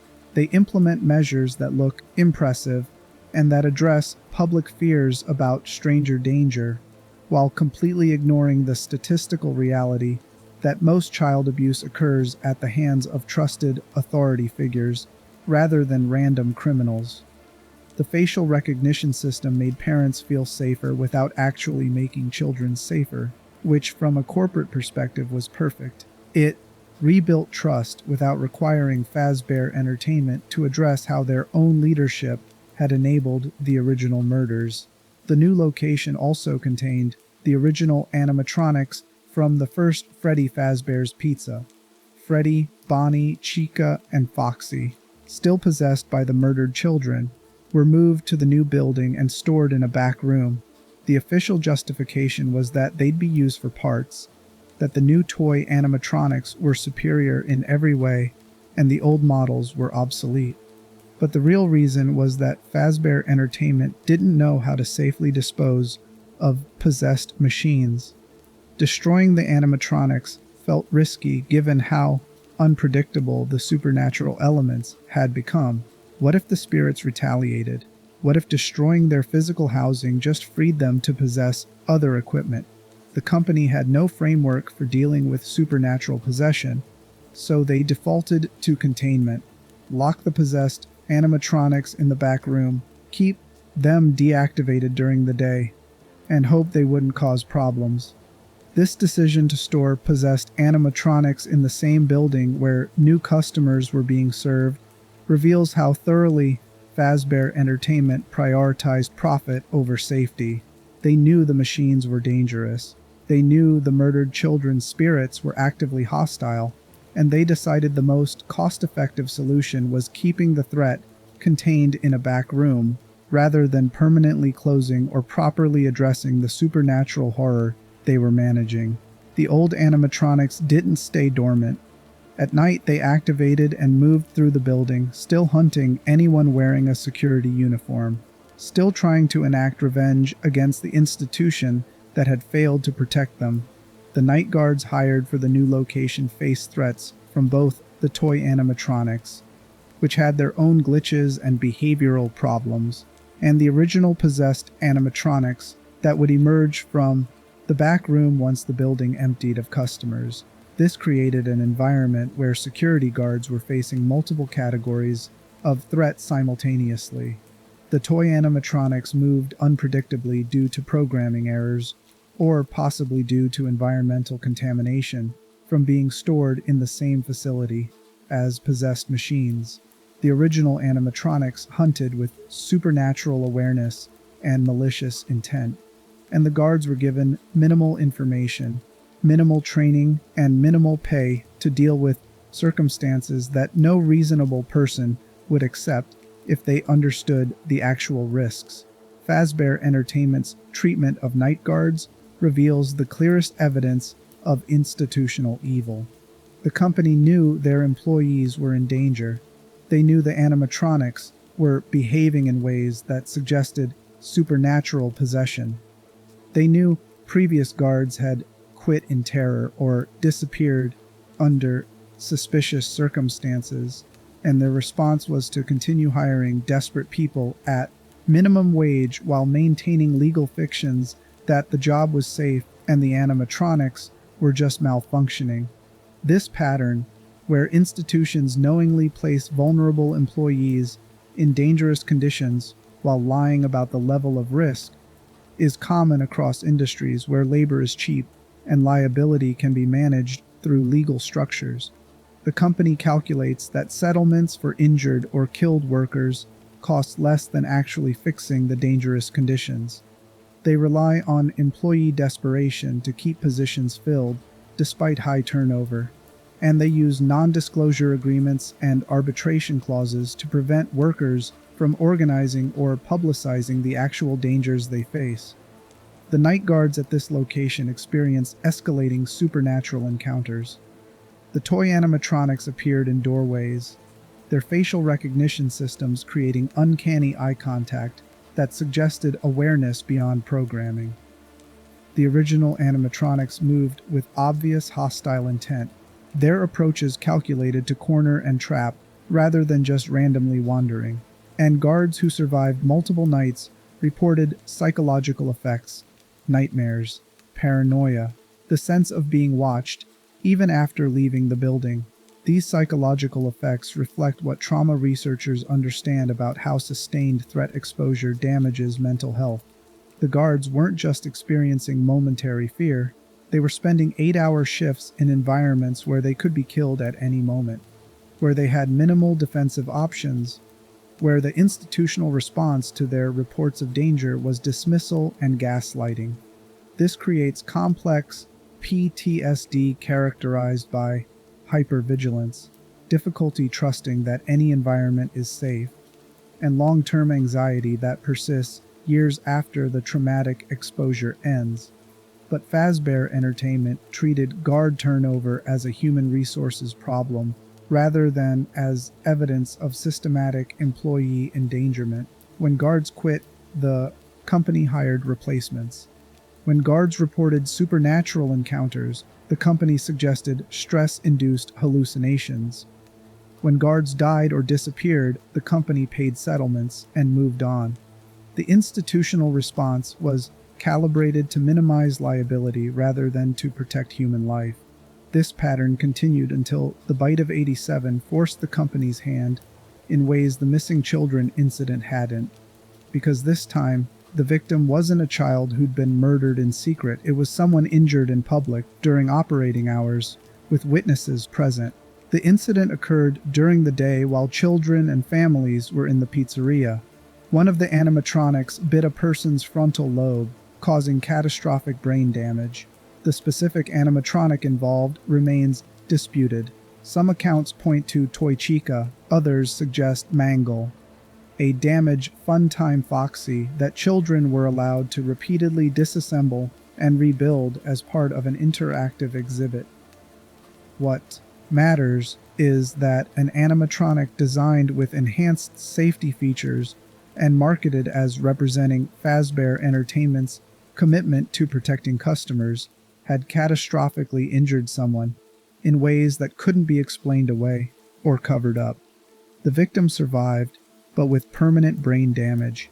They lost significant cognitive function, memory, and personality, effectively dying in every way except biological, while their body continued functioning. The injury was so severe that it made national news again, reinforcing public perception that Freddy Fazbear's Pizza was fundamentally unsafe, despite corporate claims of reform and improvement. The Bite of 87 revealed something crucial about how institutional accountability functions. The missing children incident should have been more serious. 5 children murdered versus 1 person injured. But the murders occurred in private, the bodies were hidden, and the investigation could be managed through careful corporate messaging and legal maneuvering. The Bite of 87 occurred in public with witnesses, creating evidence that couldn't be dismissed or explained away. This demonstrates how visibility matters more than severity in determining institutional consequences. Companies can survive systematic hidden harm as long as they control information and manage individual cases through settlements and NDAs. But public incidents that generate media attention and that can't be framed as isolated accidents create pressure that forces institutional responses beyond just public relations. The Bite of 87 forced immediate closure of the new location. The toy animatronics were scrapped entirely, deemed too dangerous, despite their advanced features, and despite representing millions in development costs. The facial recognition technology was abandoned, and Fazbear Entertainment faced another round of lawsuits, investigations, and public relations disasters. But again, the company didn't dissolve. They had enough resources, enough legal protection, enough institutional momentum to survive. Instead of shutting down permanently, they scaled back operations dramatically. They returned to using the original animatronics despite knowing they were possessed, because those characters had brand recognition, and replacing them would cost money the company no longer wanted to spend. This decision to continue operations using equipment they knew was supernaturally dangerous reveals the ultimate calculus of corporate evil. Fazbear Entertainment could have acknowledged that their business model was built on sacrificing people's safety for profit, that continuing operations meant creating more victims, that the ethical choice was permanent closure. But closure would mean executives losing their positions, investors losing their money, shareholders losing their returns. So the company decided that continued operation, even with possessed animatronics actively hunting employees, was preferable to accepting responsibility and shutting down. This creates the circumstances for the original Five Nights at Freddy's game. A single security guard, alone in a building with 4 possessed animatronics, trying to survive 5 nights while the murdered children hunt them relentlessly. The guard position was advertised as low-skill, minimal responsibility work. The pay was barely above minimum wage. The job description mentioned monitoring cameras and ensuring no one broke into the facility overnight. It didn't mention that the animatronics were possessed by murdered children who would actively try to kill anyone wearing a security uniform.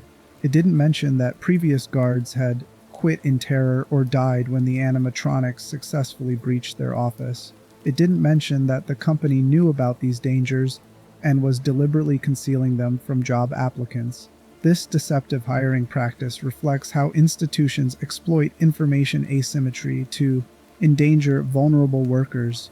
The guards accepting these positions were desperate for employment, willing to accept minimum wage because they needed any income. The company knew that truthful job descriptions wouldn't attract applicants, so they lied through omission. And they structured the employment relationship through agreements that made it difficult for guards to sue, even if they survived long enough to understand they'd been deceived. Guards were given a phone call on their first night from someone who'd previously worked the position.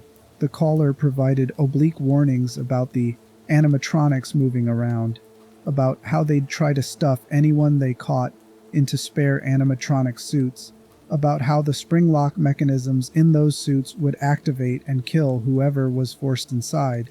But the caller framed this as quirky behavior rather than supernatural horror, maintaining the corporate fiction that this was all just unusual programming. This phone message is brilliant as a legal protection mechanism.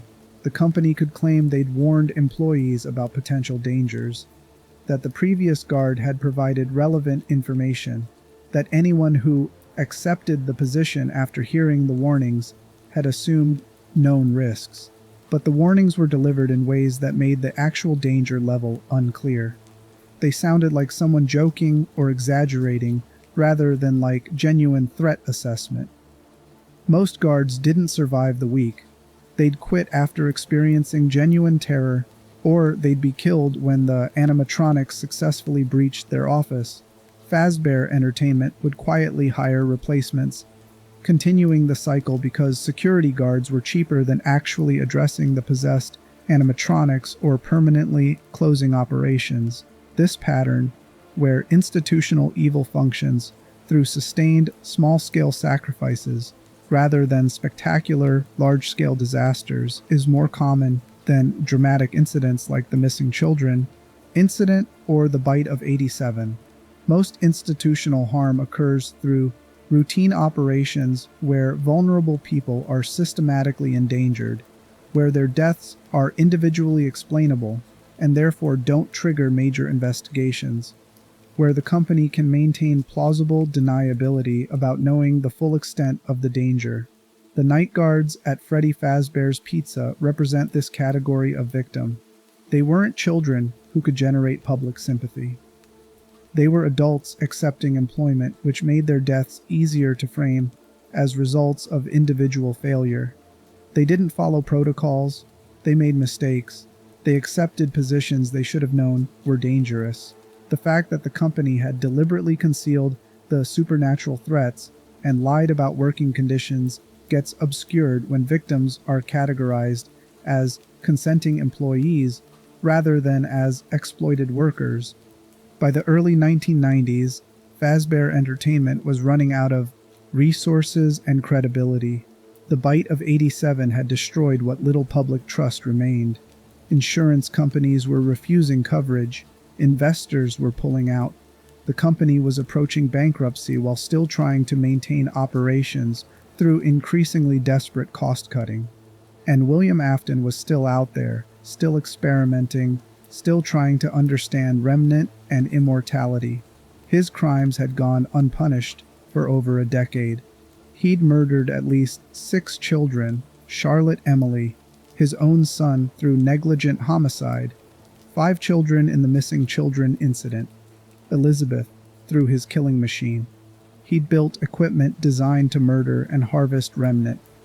He'd destroyed his business partner's life and his own family, and he'd faced no legal consequences because institutional structures had protected him at every stage. His luck was about to run out because the murdered children hadn't forgotten him. Their consciousness, trapped inside the animatronics, had been hunting security guards because security guards were the only targets available. But they remembered the yellow rabbit suit. They remembered being lured into the back room. And when William returned to one of the closed Freddy Fazbear's Pizza locations, probably to retrieve equipment or destroy evidence, the spirits of the children he'd murdered were waiting for him. This confrontation would finally end William Afton's physical existence, but it wouldn't end his story. Because in trying to escape the ghost he'd created, William would make a mistake that transforms him from human monster into something that can't die, that persists across decades, that proves consciousness can survive when it's saturated with enough evil and remnant that death becomes just another transition rather than an ending. Chapter 7: Springtrap and the Proof that some evil cannot be killed. The sealed safe room where William Afton died had been locked for years when he returned. The building was one of the original Freddy Fazbear's Pizza locations, long since abandoned, its equipment left in place because moving or destroying it was more expensive than simply walking away. Fazbear Entertainment had given up on salvaging anything from the location, writing it off as total loss while focusing diminishing resources elsewhere. But William came back. The specific reason remains unclear. Maybe he needed to retrieve evidence he'd hidden during the murders. Maybe he was conducting experiments on the possessed animatronics. Maybe he simply couldn't stay away from the site of his greatest crimes. What matters is that he entered the building alone, probably confident after over a decade without consequences that he'd continue operating with impunity indefinitely. The spirits of the murdered children sensed his presence immediately. This supernatural awareness demonstrates something crucial about how possession functions in the Freddy universe. The children's consciousness wasn't limited to the animatronics' sensory systems. They could detect William's presence through mechanisms that transcended normal perception, recognizing their murderer even though years had passed, even though he'd aged and changed physically. The recognition operated at a level deeper than visual identification. They knew him the way trauma survivors know their abusers, through imprints that bypass rational cognition and trigger immediate threat response. The animatronics activated despite having no power supply. Freddy, Bonnie, Chica, and Foxy moved toward William with purpose that had nothing to do with programming. They didn't move randomly or patrol set routes. They converged on his location with coordinated intent that suggested shared consciousness, or communication between the murdered children's spirits. This coordination is significant because it demonstrates that the possession wasn't isolated. The children had developed ways to interact with each other, to share information, to work together toward common goals, even while trapped in separate mechanical bodies. William ran. He was older now, probably in his 50s or 60s, no longer the man who'd murdered children with casual efficiency. Age had reduced his physical capabilities, while his psychology remained convinced of his invulnerability. He scrambled through the darkened building, trying to find exits or hiding places, while possessed animatronics pursued him through corridors that had become unfamiliar after years of abandonment. This chase sequence reveals the ultimate reversal at the heart of the franchise. For over a decade, William had been the predator. He'd lured children to isolated locations, had controlled the circumstances of their deaths, had operated with confidence that comes from repeated success. Now he was the prey, hunted by victims he'd created, running through a building he'd helped design, but that was no longer his territory. The children who'd trusted him had learned predatory behaviors from the experience of being hunted, and they were applying those lessons against their original killer. William found himself cornered in the safe room. These hidden spaces were features in early Freddy Fazbear's locations, areas not visible on official floor plans, used for storing equipment and conducting maintenance that customers weren't supposed to witness. The safe rooms were perfect for hiding evidence, which is probably why William had used them during the missing children murders, and why he'd returned to this specific location. The Spring Bonnie suit was there, hanging on the wall like a museum exhibit of William's crimes. The spring lock system had been retired from active use following an unfortunate incident at a sister location involving multiple simultaneous spring lock failures, but the actual suits remained in storage because destroying them would have cost money, and because they represented significant financial investment that corporate accounting preferred to maintain as assets rather than write off as total loss. The animatronics closed in. William could see them through the doorway, Freddy's face staring with eyes that reflected more than just mechanical light, Bonnie's damaged exterior suggesting years of trying to move in ways the machinery wasn't designed to accommodate, Chica's jaw hanging open in silent accusation. They approached slowly, methodically, as though they wanted William to fully understand what was about to happen. In desperation, William grabbed the Spring Bonnie suit. He'd worn it before, knew the spring lock system, understood the risk, but calculated that climbing inside offered better survival odds than facing the possessed animatronics directly. Maybe he thought the spirits wouldn't attack their own kind, that wearing an animatronic suit would provide camouflage. Maybe he thought he could use the suit's mechanisms as weapons if the children got close enough. Or maybe he was simply panicking, grasping at the only option available while his usual calculating intelligence was overwhelmed by genuine fear. He climbed inside Spring Bonnie. The suit was old, poorly maintained, its mechanisms degraded from years of storage in a building that leaked and flooded periodically. The spring locks were rust-damaged, their tension springs weakened, their trigger mechanisms hypersensitive from corrosion. William positioned himself carefully inside the suit, trying to avoid triggering the locks, holding perfectly still while the spirits approached. And then he laughed. This detail, that William laughed moments before experiencing catastrophic spring lock failure, reveals something crucial about his psychology. Even facing death, even cornered by the ghosts of children he'd murdered, William found the situation darkly amusing. The laugh might have been genuine amusement at the irony of hiding inside a costume after a decade of using costumes to hunt children, or it might have been nervous discharge, a stress response that his brain defaulted to when overwhelmed, or it might have been contempt, William laughing at the murdered children for thinking they could actually kill him, believing even in this moment that he'd escape consequences somehow. The laughter shook his body. The movements inside the suit, minimal tremors from laughing, from breathing, from trying to maintain impossible stillness, were enough to trigger the hypersensitive spring lock mechanisms. Every lock in the suit triggered simultaneously. The compressed animatronic components that had been held against the suit's inner walls snapped forward with tremendous force. Metal rods impaled William through his chest, his limbs, his throat. Crossbeams crushed his ribs. Gears and mechanical parts that had been compressed into minimal space expanded violently into the volume William's body occupied.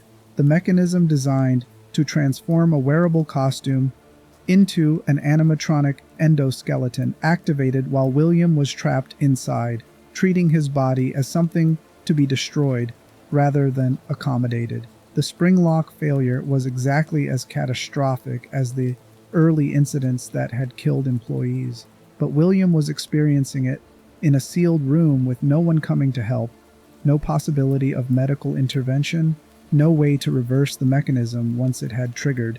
He was being impaled, crushed, and torn apart by machinery he'd helped design, dying through the same mechanisms that had killed workers whose deaths he'd dismissed as acceptable costs of doing business. William screamed. Blood filled his lungs and throat, choking off the sound almost immediately. The suit's interior became a cage of metal spikes driven through his body from dozens of angles. He was conscious while his body was destroyed. While his nervous system sent signals his brain couldn't process except as overwhelming agony that eclipsed anything else, but he didn't die immediately. Spring lock failures were designed to be fatal, but the process wasn't instant. The mechanisms crushed and impaled, but they didn't necessarily destroy the brain or stop the heart in the first seconds. William remained aware while his body was systematically destroyed, while blood pooled inside the suit, while systems failed one by one. This prolonged death created the perfect conditions for what happened next. The spirits of the murdered children watched him dying. They'd witnessed justice finally being delivered, had seen their killer experiencing a fraction of the terror he'd inflicted on them, but they couldn't have anticipated what William's consciousness would do when confronted with the reality of death. Because something impossible happened. William's consciousness should have ended when his body died. Brain death should have meant the cessation of awareness, the termination of whatever electrical patterns constituted his thoughts and memories. But remnant, the substance he'd spent years trying to understand, was present in massive quantities inside that safe room. The animatronics were saturated with it. The murdered children's souls had been generating remnant constantly through their continued rage and suffering. The room itself was contaminated with residue from years of possessed animatronics being stored there. And William's own dying rage, his refusal to accept that this was the end, his desperate will to survive, all of that combined with the remnant saturated environment to create a feedback loop. William's consciousness bound itself to the Spring Bonnie suit. This process mirrors what happened to the murdered children, but with crucial differences. The children had possessed animatronics after death through proximity and trauma. William possessed the suit during death, while his consciousness was still technically active, but his body was being destroyed. This meant his binding was more complete, more integrated. He didn't just possess the suit, he became fused with it at a level that made separation impossible. His corpse remained inside the suit, rotting and decaying while his consciousness learned to manipulate the mechanical systems. The animatronic components that had killed him became his new body. He was trapped inside the thing that had destroyed him, unable to escape, unable to truly die, forced to exist as a hybrid of human remains and mechanical system. He became Springtrap. The name would come later, when entrepreneurs discovered him and made him the centerpiece of a horror attraction.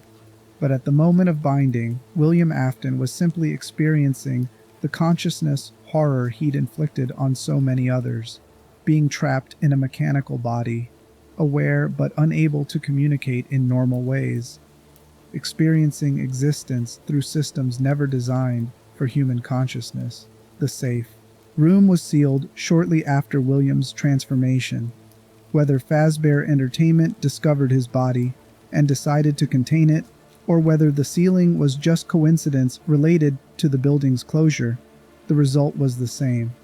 Springtrap was locked in the safe room for 30 years, aware but immobile because the room had no power supply, conscious but unable to act, trapped in darkness with only his own thoughts and the memory of how he'd reached this state. This creates a kind of justice. William Afton had finally faced consequences for his crimes. He'd been killed by the spirits of children he'd murdered, but his death hadn't ended his existence or his capacity for causing harm. He'd become something worse than human, a possessed animatronic driven by intelligence and malice, no longer constrained by human limitations or mortality, no longer capable of experiencing regret or moral reasoning because those functions had depended on brain structures that were now rotted, meat inside a metal skull. The 30 years of entombment should have destroyed William's sanity. Humans aren't psychologically equipped for sustained sensory deprivation, for years of darkness and silence with no external stimulation. Isolation experiments demonstrate that humans begin hallucinating within hours, develop psychological breaks within days, suffer permanent damage within weeks. 3 decades of isolation should have reduced William's consciousness to incoherent fragments incapable of organized thought. But William Afton had never been entirely sane by normal standards. His psychology had always been warped in ways that made typical human suffering almost irrelevant to him. He didn't experience empathy or connection that might have been torture to lose during isolation. He didn't have hopes or relationships that prolonged deprivation would destroy. His consciousness was already organized around obsessions that could persist without external reinforcement. He spent 30 years thinking, planning, refining his understanding of remnant and immortality, processing what had happened to him, how consciousness bound to mechanical systems functioned, what possibilities this new form of existence created. The isolation that would have destroyed a normal person was, for William, just an extended period of uninterrupted focus on the questions that had driven him for decades. When someone finally opened the sealed, safe room 30 years later, when power was restored to Springtrap's systems, William's consciousness flooded back into full functionality. He could move again, could see through the suit's optical sensors, could hunt, and he'd had 30 years to think about everything he'd learned, everything he still wanted to test, everyone who'd contributed to his current state, and who would need to pay for it. This is where William Afton's story should have ended, trapped forever or destroyed completely. But the institutional structures that had enabled his original crimes persisted, which meant opportunities to resurrect and exploit him persisted. Entrepreneurs who saw profit in horror would recover his body. Corporations that saw value in his research would scan his consciousness. And the cycle would continue because evil doesn't end when the evil person dies if the systems that enabled them remain intact and profitable. But before we reach William's resurrection, we need to understand what happened during those 30 years. What became of Henry Emily, who'd lost his daughter and watched his business partner destroy everything they'd built? What became of Michael Afton, William's surviving son, who was searching for his sister and trying to understand the horror his father had created? What became of the murdered children, still trapped inside animatronics, still unable to move on despite having witnessed their killer's death?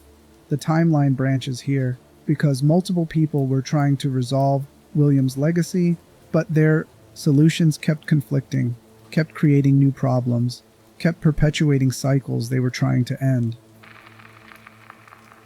Chapter 8: Michael's Undead Journey and the Inheritance of Guilt. Michael Afton's psychology was shaped by a single, traumatic incident that occurred when he was a teenager. The moment he lifted his younger brother toward Fredbear's mouth, and watched the spring lock mechanisms crush the child's skull. That experience created guilt so overwhelming that it couldn't be processed through normal coping mechanisms. The guilt became the organizing principle of Michael's entire existence, the lens through which he interpreted every subsequent event, the burden that motivated decades of attempting to make amends for something that couldn't be undone. This kind of guilt, resulting from causing death through actions that weren't intended to kill but that any reasonable person should have recognized were dangerous, creates specific psychological patterns. Michael couldn't forgive himself because forgiveness would require accepting that the crying child's death was an accident, and accidents imply no one is truly responsible. But Michael knew he was responsible. He'd bullied his brother systematically. He'd weaponized the child's phobias. He'd orchestrated the prank that became manslaughter.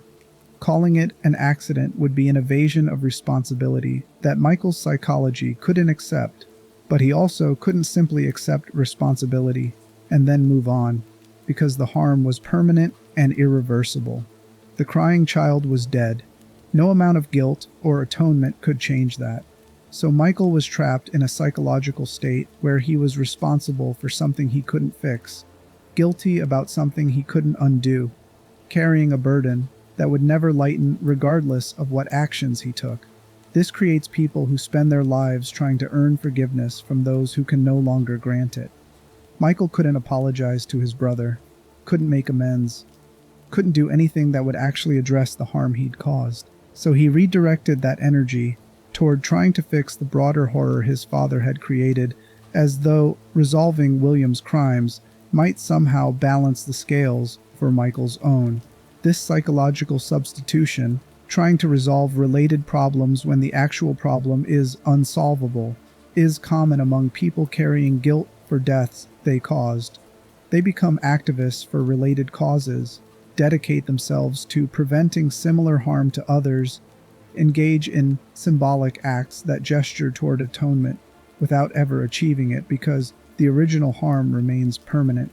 Michael began investigating Fazbear Entertainment and Afton Robotics during the late 1980s.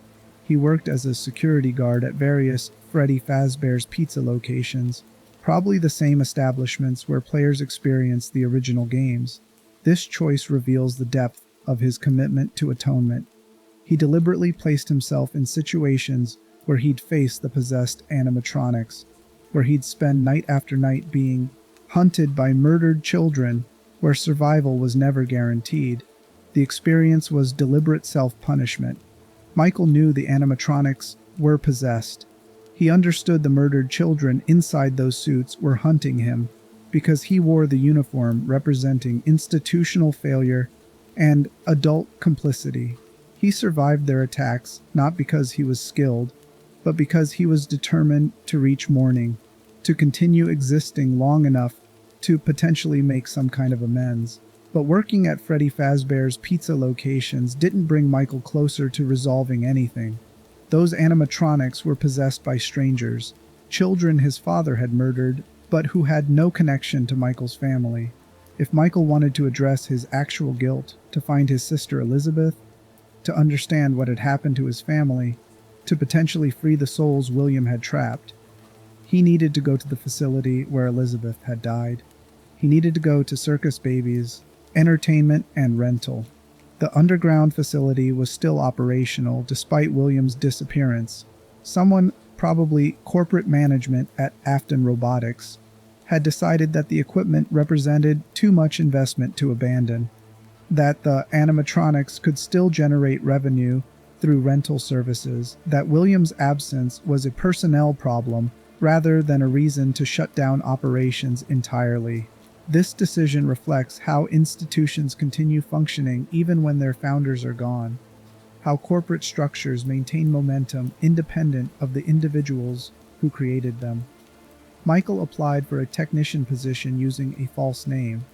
He was hired easily, probably because the facility had trouble retaining employees once they realized how dangerous the animatronics were. He was given access to the underground maintenance areas where Circus Baby, and the other fun-time animatronics were kept. On his first night, Circus Baby spoke to him. Her voice came through the facility's speaker system, addressing him directly, guiding him through maintenance tasks that seemed designed to keep him alive rather than to service the animatronics properly. She warned him about dangerous areas. She told him when other animatronics were moving through the facility. She provided instructions that Michael followed, because refusing meant facing the fun-time animatronics without guidance. Elizabeth recognized Michael, despite years of being fused with Circus Baby's programming. Despite the trauma of her death and the isolation of being trapped in a mechanical body, she retained enough coherent memory to identify her brother. She remembered him as the person who'd bullied the crying child, who'd been present for family dysfunction, who might have been the only person in the Afton family who'd shown her any affection, however minimal. This recognition created a complicated dynamic. Elizabeth wanted to connect with Michael, to communicate with family, to escape the isolation she'd experienced for years, but she was also deeply damaged by possession, merged with programming that prioritized capture and killing, unable to distinguish clearly between her original personality and the animatronics' functions. Over multiple nights, Circus Baby guided Michael deeper into the facility.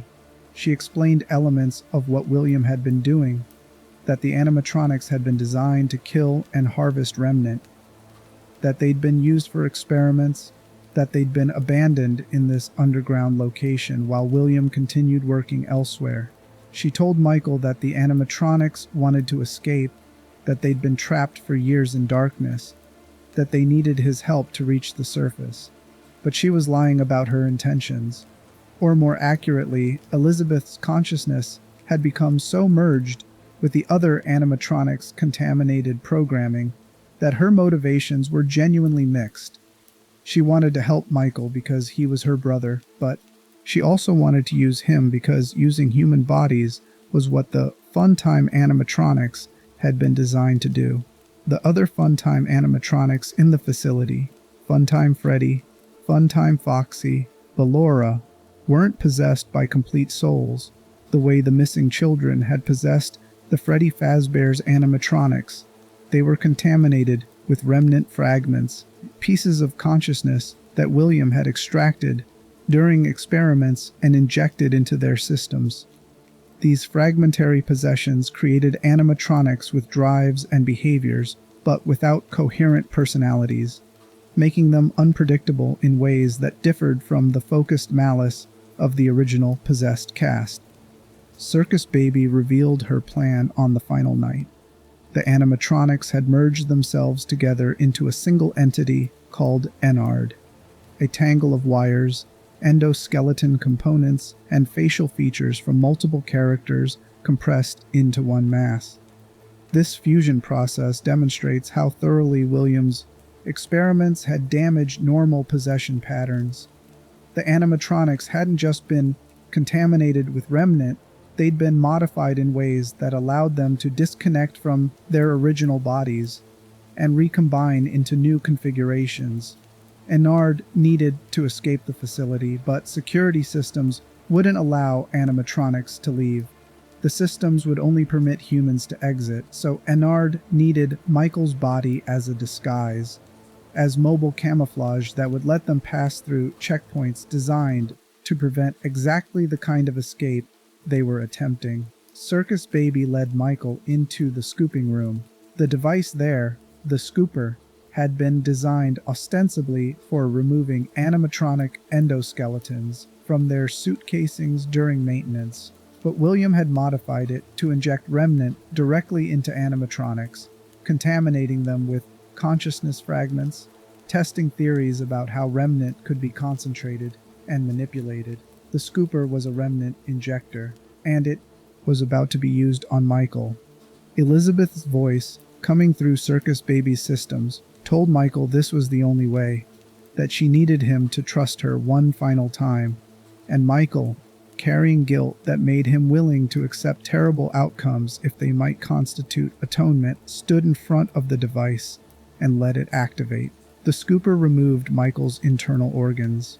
It hollowed him out, turning his body into an empty vessel, creating space for Enard to crawl inside and wear his skin like a suit. Michael Afton died in that moment. His body was destroyed beyond any biological capacity to sustain life.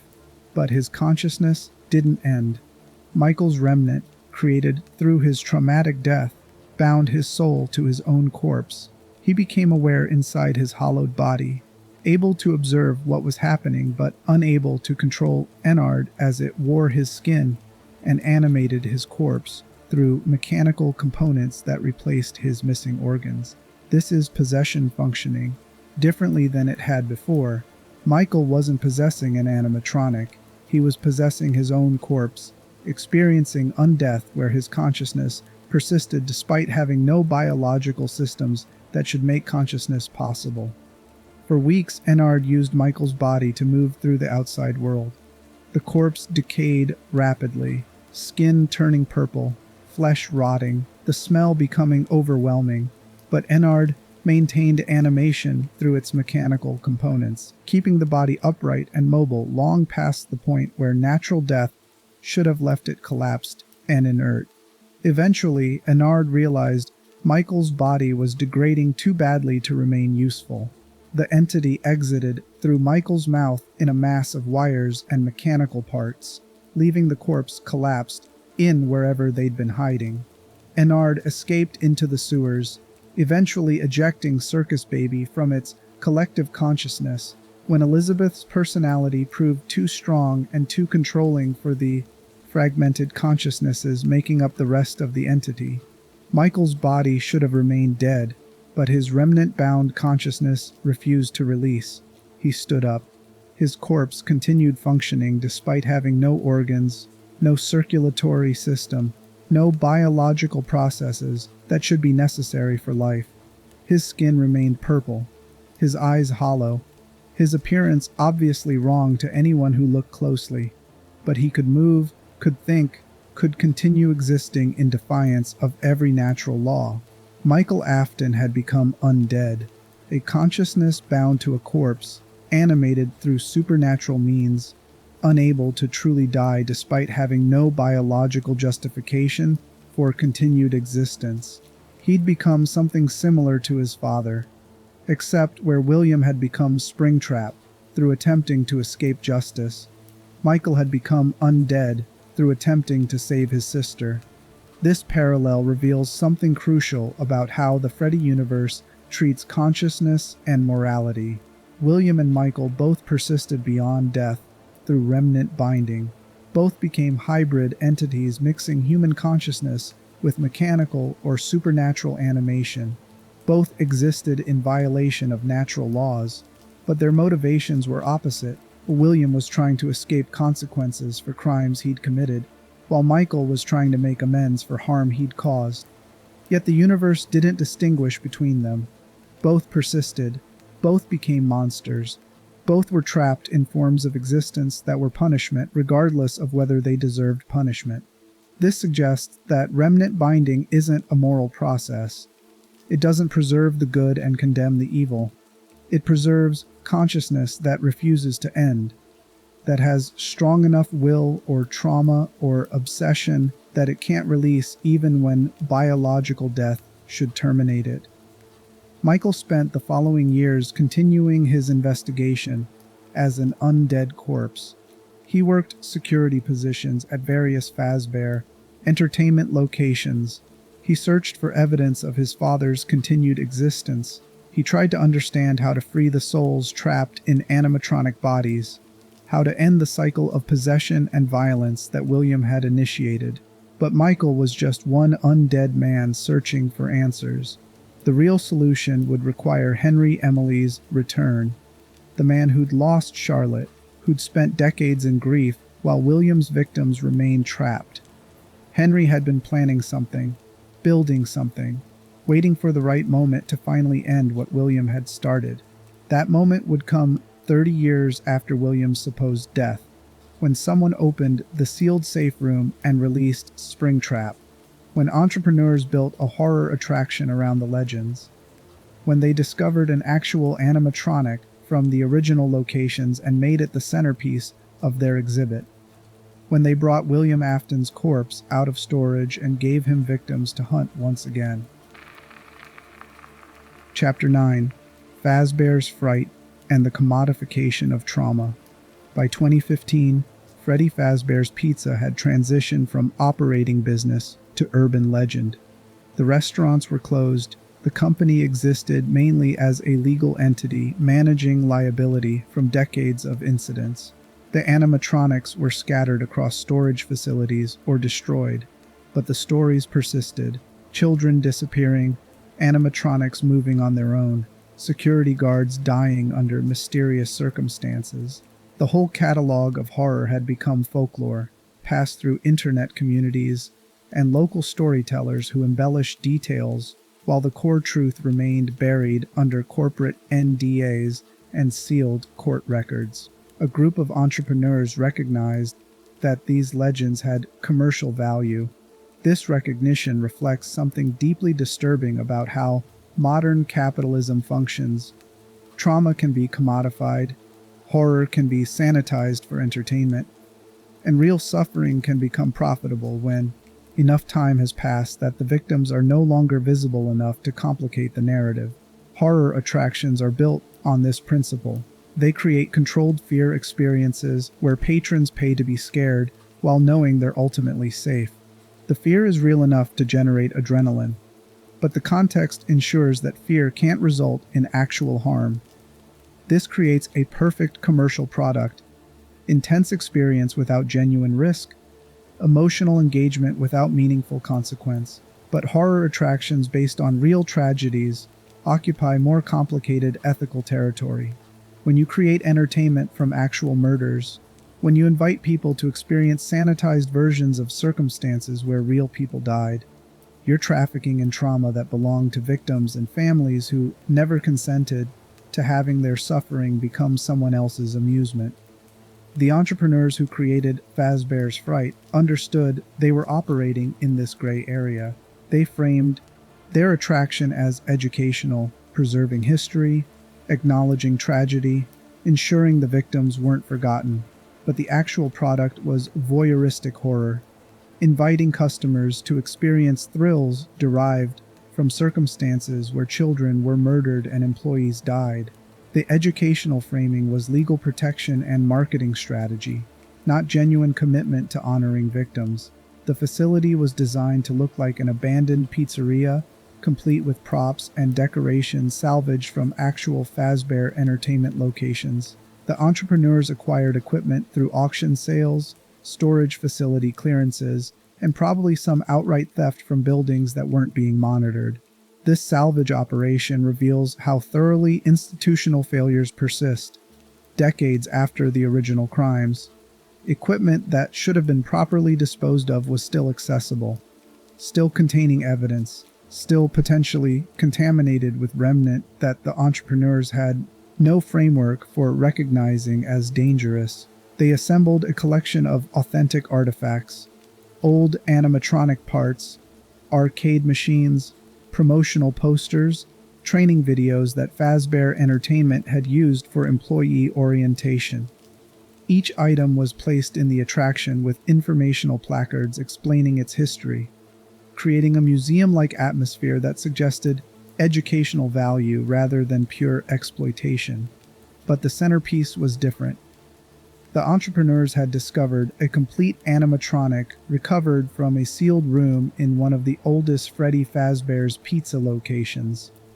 They'd found Spring Bonnie, or more accurately, Springtrap, and transported it to their facility without understanding what they'd actually recovered. This discovery demonstrates how thoroughly information gets lost across decades of institutional dysfunction.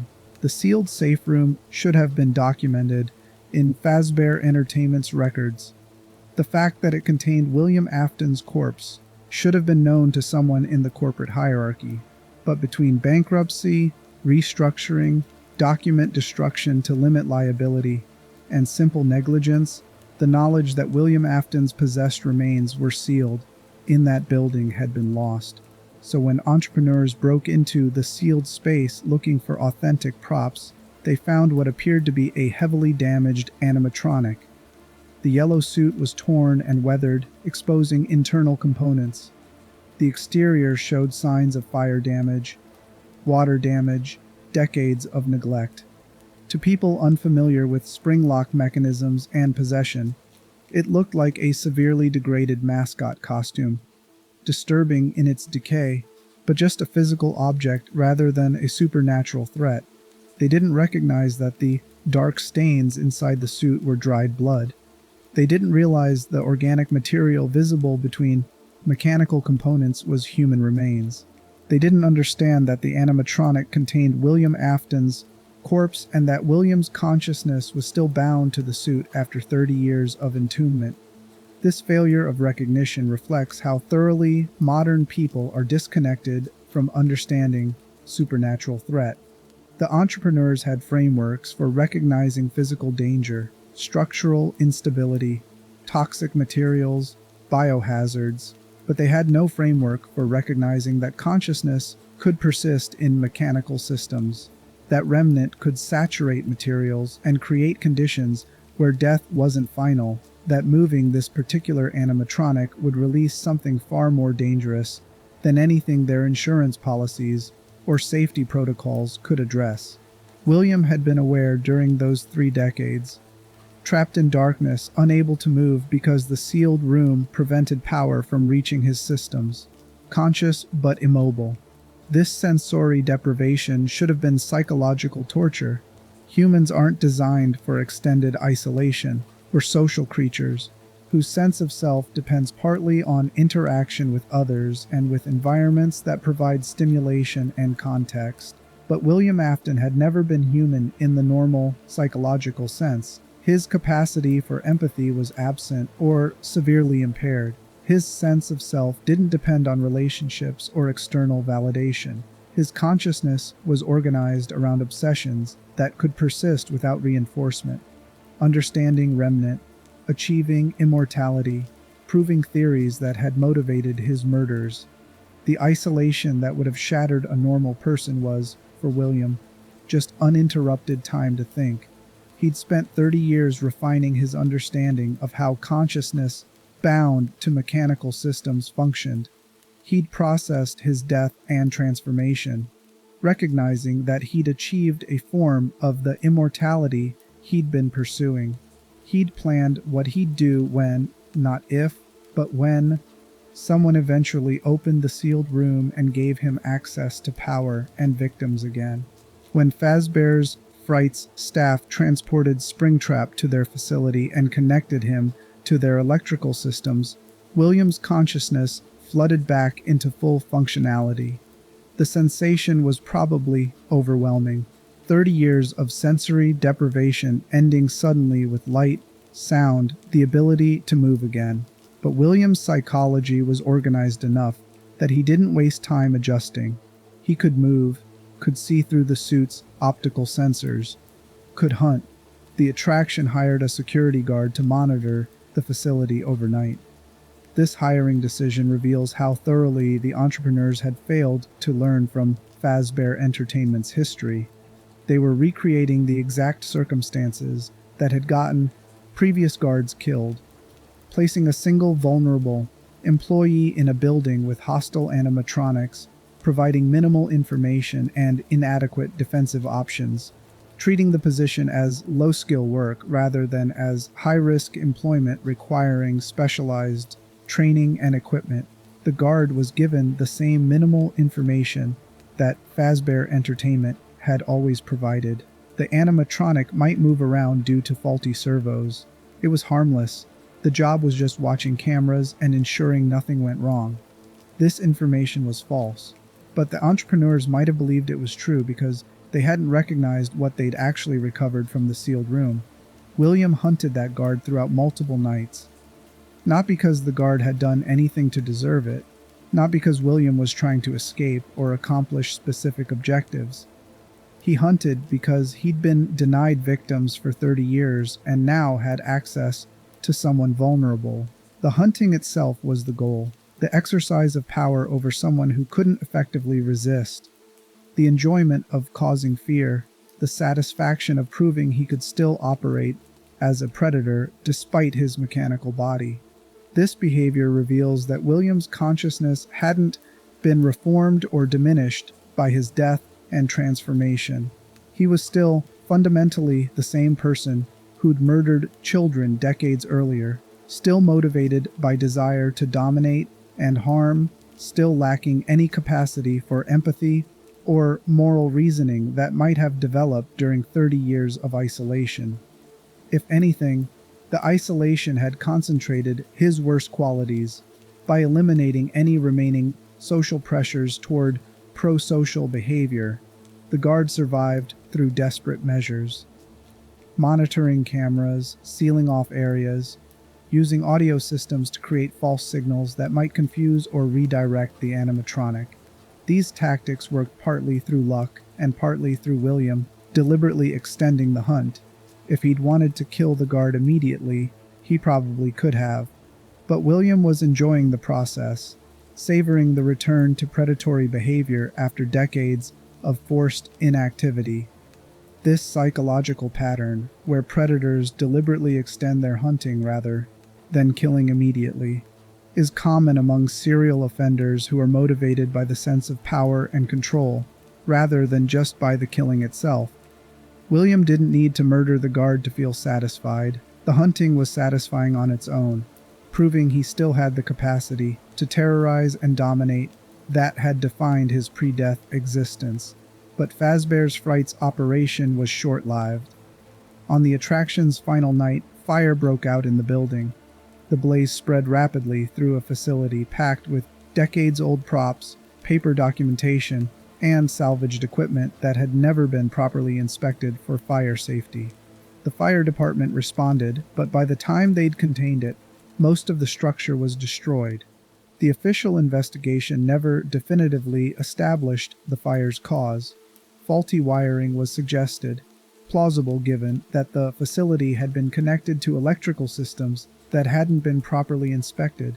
Arson was considered equally plausible given that someone who understood what Springtrap actually was might have decided burning was the only way to destroy him. The most likely explanation is that someone who recognized William Afton's presence set the fire deliberately. Probably Michael Afton, who'd been searching for his father for years, and who would have understood that Springtrap needed to be destroyed completely. Possibly Henry Emily, who'd spent decades planning solutions and who might have been monitoring for any signs of William's return. Or possibly even a former Fazbear Entertainment employee who'd survived previous encounters with possessed animatronics and who recognized that Springtrap represented continuing danger. The arsonist's identity matters less than their intention. Someone understood that William needed to be destroyed, that his consciousness needed to be burned along with the mechanical systems housing it. That fire represented the one method that might actually work, where Springlock, failure, and 3 decades of entombment had failed. But this understanding was based on incomplete knowledge of how Remnant functions. Fire destroys physical housing. It melts metal, burns plastic, reduces materials to ash and slag, but consciousness bound through Remnant doesn't dissipate when its housing is destroyed. The physical components are just containers. Destroying containers doesn't necessarily destroy contents, when those contents are supernatural rather than physical. William survived the fire. Springtrap was heavily damaged. The suit burned and charred, mechanical components fused from heat, the already deteriorated exterior reduced to barely recognizable wreckage. But William's consciousness remained bound to what remained. He could still move through sheer force of will, translated into mechanical actuation, could still see through damaged sensors, could still hunt despite having a body that should have been completely non-functional. This survival demonstrates the central horror of William's existence. He can't be killed through conventional means because he's already dead. Fire can damage his physical housing but can't destroy consciousness that's sustained through Remnant rather than through biological processes. Crushing his body would just reduce him to smaller components that his consciousness could still inhabit. Even complete disintegration might not work if remnant can persist in microscopic fragments. The fire at Fazbear's Fright proved that traditional methods were insufficient. It demonstrated that William's consciousness was more resilient than physical destruction could overcome. And it motivated the one person who'd been planning a comprehensive solution to finally act, someone who'd spent decades studying remnant, understanding possession, and designing systems that could address supernatural threats that conventional approaches couldn't touch. Henry Emily had been done watching from the margins since Charlotte's death. He'd lost his daughter to William's first murder. He'd watched his business partner destroy everything they'd built together. He'd spent decades in grief while William's victims remained trapped. But Henry had also spent that time learning, planning, preparing for the moment when he'd have the knowledge and resources to end everything definitively. And he'd developed a plan that would gather all the possessed animatronics into a single location, trap them there, and burn hot enough that even remnant itself would be destroyed. Chapter 10: Pizzeria Simulator and the Psychology of Controlled Immolation.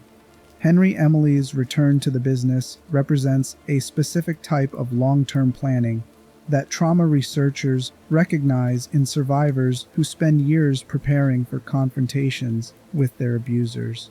Henry had lost Charlotte over 30 years earlier. During that time, he'd existed in a state that probably looked like depression from the outside, withdrawn from the business, minimally functional in daily life, seemingly unable to move past his grief. But underneath that appearance, Henry was working. He was studying remnant, learning how possession functioned, understanding the mechanisms that allowed consciousness to persist beyond death. He was tracking the possessed animatronics, monitoring where they'd ended up, identifying who'd become trapped in which mechanical bodies, and he was designing a solution that would free the innocent souls while ensuring William Afton's consciousness was permanently destroyed. This kind of planning requires psychological resources that seem contradictory. You need to be functional enough to conduct research, make contacts, acquire resources, but you also need to maintain emotional connection to the original trauma, because that connection provides motivation for the extended commitment required. Most people can't sustain this balance. They either recover enough that revenge or justice stops feeling urgent, or they remain so damaged by trauma that effective planning becomes impossible. Henry existed in the narrow space between these outcomes. His grief over Charlotte never diminished enough that he could move on, but it also never overwhelmed him to the point where he couldn't function. He channeled everything into this single project, probably recognizing that completing it would mean his own death, but accepting that cost as necessary for freeing Charlotte and the other children. The pizzeria Henry built under a new identity was a trap from conception. Every element was designed to accomplish a specific purpose, luring the possessed animatronics to a single location, preventing their escape once they'd gathered, creating conditions where they could be destroyed so completely that even remnant binding couldn't preserve them. The business model made no sense if you analyzed it as an actual restaurant. Henry encouraged the manager to salvage dangerous animatronics from back alleys and bring them into the building. He rewarded testing equipment that was obviously malfunctioning. He structured operations in ways that no legitimate establishment would permit, because legitimate establishments prioritize safety and profit, while Henry's pizzeria prioritized gathering targets for destruction, regardless of cost or risk. This operational model reveals how thoroughly Henry had abandoned normal concerns. He wasn't trying to build a successful business. He wasn't worried about liability or employee safety. He'd structured everything as theater, creating the appearance of a pizzeria while actually building an elaborate trap that would culminate in everyone inside burning together. Michael Afton took the manager position. Whether he recognized Henry's plan immediately or discovered it, gradually doesn't matter as much as his decision to participate. Michael had spent decades trying to atone for his childhood failures. If Henry had finally developed a comprehensive solution to William's evil, if the plan required Michael's participation even knowing it would mean his death, Michael would accept that cost without hesitation. This creates one of the franchise's most emotionally complex moments. Michael and Henry were both broken by William's actions. Michael through guilt over his brother's death and his sister's possession, Henry through Charlotte's murder. They'd both spent decades trying to fix what William had destroyed, and they both understood that the only solution was one that required their own deaths, that freeing the innocent souls meant burning themselves along with the guilty. The salvage mechanic brought the possessed animatronics one by one. Molten Freddy appeared first, the entity that had once been Enard, that had worn Michael's corpse before escaping into the sewers. The name reveals its condition. It was literally molten, fused, a tangle of components and consciousnesses that had been through so much trauma and transformation that coherent identity was impossible. Molten Freddy represented the ultimate expression of how William's experiments had destroyed normal possession patterns. The missing children had possessed animatronics while retaining individual consciousness, but William's remnant extraction and injection experiments had fragmented and mixed consciousnesses in ways that created hybrid entities like Enard and later Molten Freddy, beings that were multiple people simultaneously, none of them complete enough to be called individuals, but all of them suffering in ways individuals couldn't. Scrap Baby arrived next. Elizabeth's consciousness still fused with Circus Baby systems, but now contained in a damaged, rebuilt body that reflected years of trying to survive outside the facility where she'd been created. The name Scrap Baby is devastatingly accurate. She'd been reduced to scrap, rebuilt from parts, deteriorated from what she'd once been. Elizabeth had wanted her father's attention so desperately that she'd approached a killing machine. Now she was fused with that machine, existing as a hybrid consciousness that remembered wanting love but that could only express that want through capture and killing protocols built into her programming. Scraptrap came later. William Afton in his new form, having rebuilt himself after the Fazbear's Fright fire destroyed his original Springtrap body. The reconstruction was crude. The new suit was even more obviously corpse and machine merged together. The yellow rabbit exterior barely concealing rotted remains and exposed endoskeleton. William's face was visible through gaps in the suit, a mummified skull that suggested decades of decay, while his eyes still glowed with consciousness that refused to end.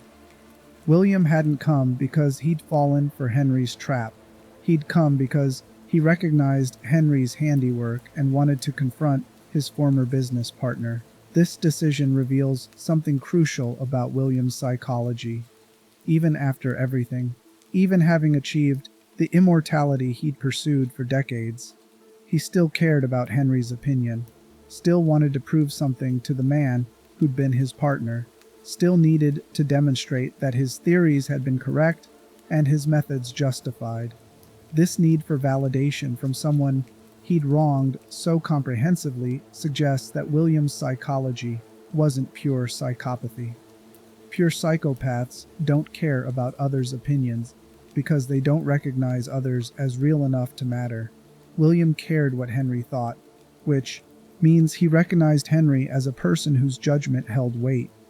This made William more dangerous than a pure psychopath. He had capacity for recognizing others as real while still choosing to harm them, which is more disturbing than harming without recognition. And the puppet appeared. Charlotte Emily's consciousness, still trying to fulfill the protection protocol she'd failed the night William murdered her. The puppet had been present throughout the timeline, watching over the other children's spirits, trying to help them while being unable to help herself. Charlotte had possessed this machine for over 30 years, had spent 3 decades as a guardian angel to murdered children while being trapped herself, had waited all this time for someone to create conditions where she could finally rest. Henry waited until all of them were present, until every major possessed animatronic had been gathered into his trap, until he'd confirmed through monitoring that Michael was in position and ready to proceed. Then he activated the facility's speaker system and addressed everyone for the final time. His speech is one of the franchise's most emotionally devastating moments. Henry spoke directly to Michael, thanking him for participating despite knowing the cost. He spoke to Elizabeth, offering what comfort he could, the assurance that her suffering was ending. He spoke to the missing children, telling them they could finally rest, that the imprisonment was over, that they'd be free. And he spoke to William Afton. This section of Henry's speech reveals how deeply William's betrayal had affected him. Henry told William there would be no escape this time, no survival through remnant or mechanical persistence. He explained that the fire he'd designed would burn hot enough to destroy even supernatural bonds, that William's consciousness would be incinerated along with his physical housing, that the immortality William had achieved would be stripped away. But more than describing William's death, Henry delivered judgment.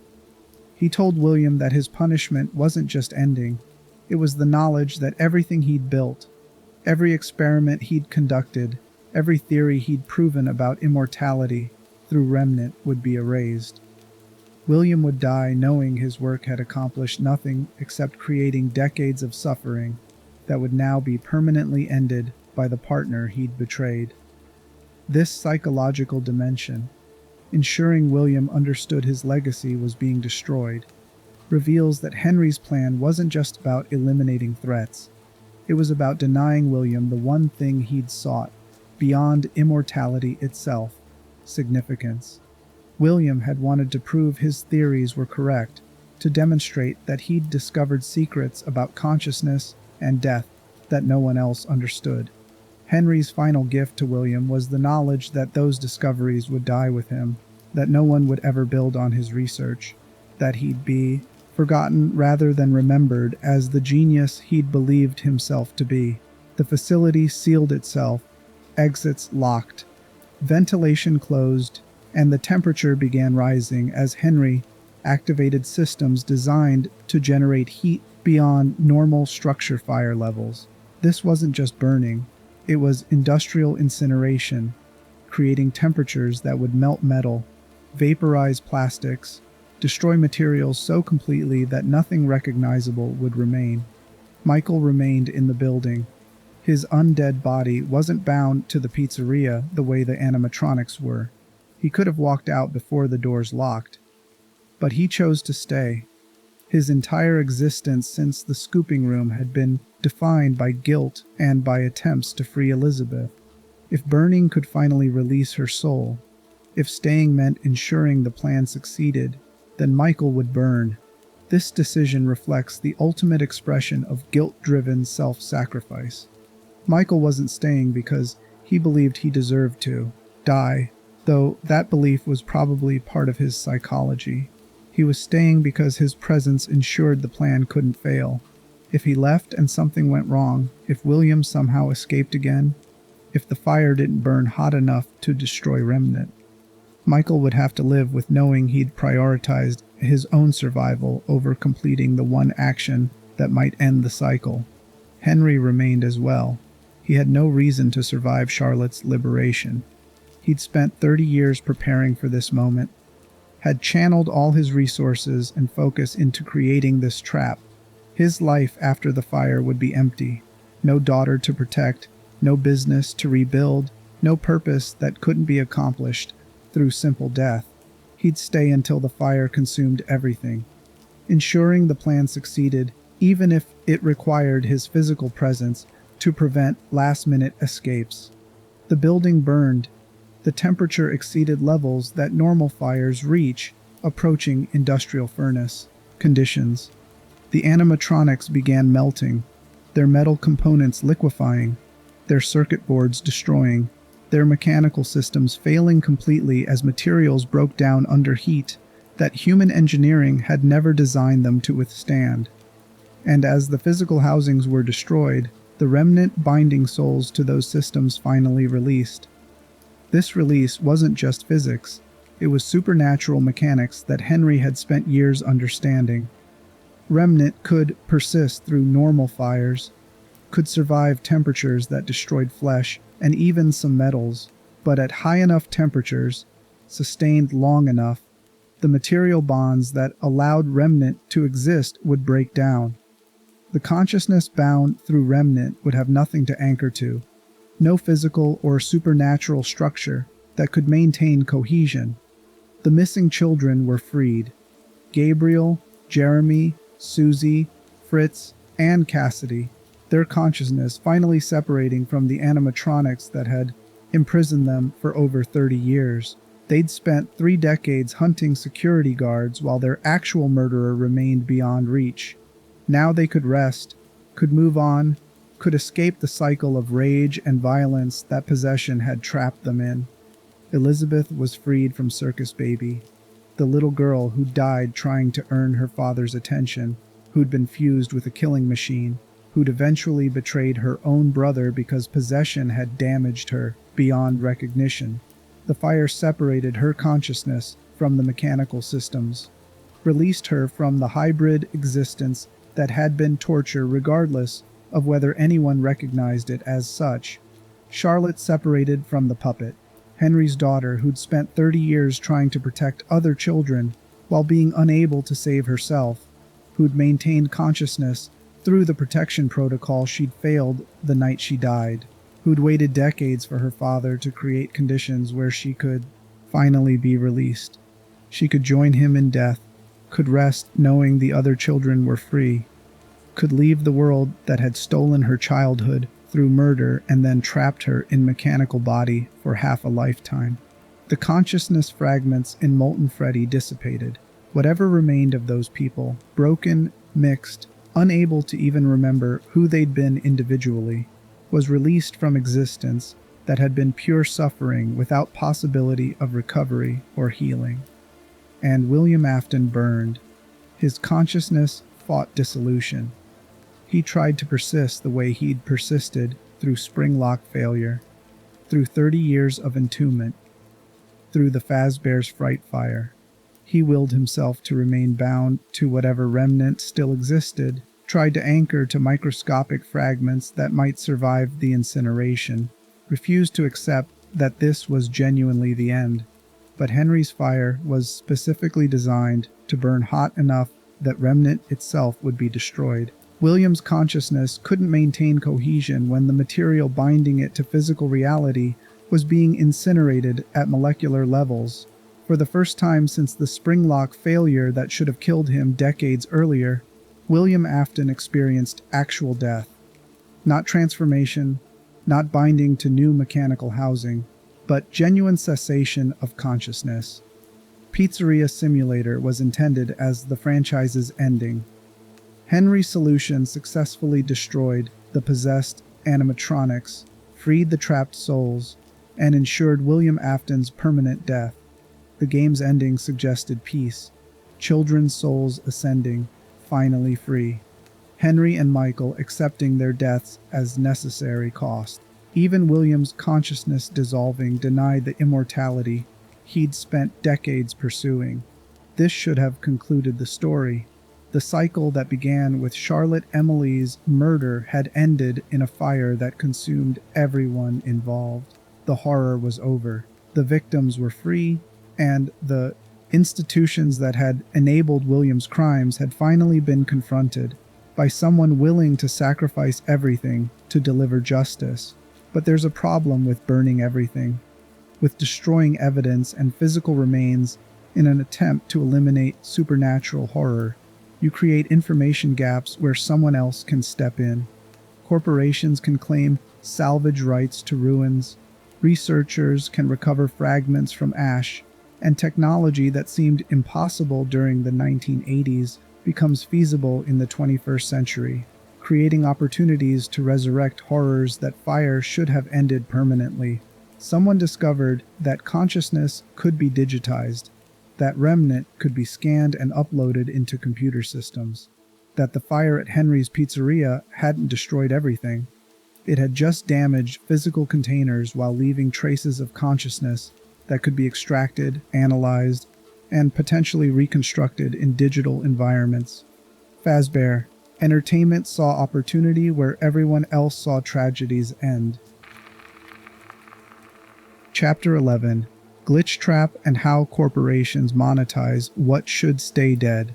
The 2010 era represented peak corporate confidence in technology's ability to solve problems that were actually ethical and institutional rather than technical.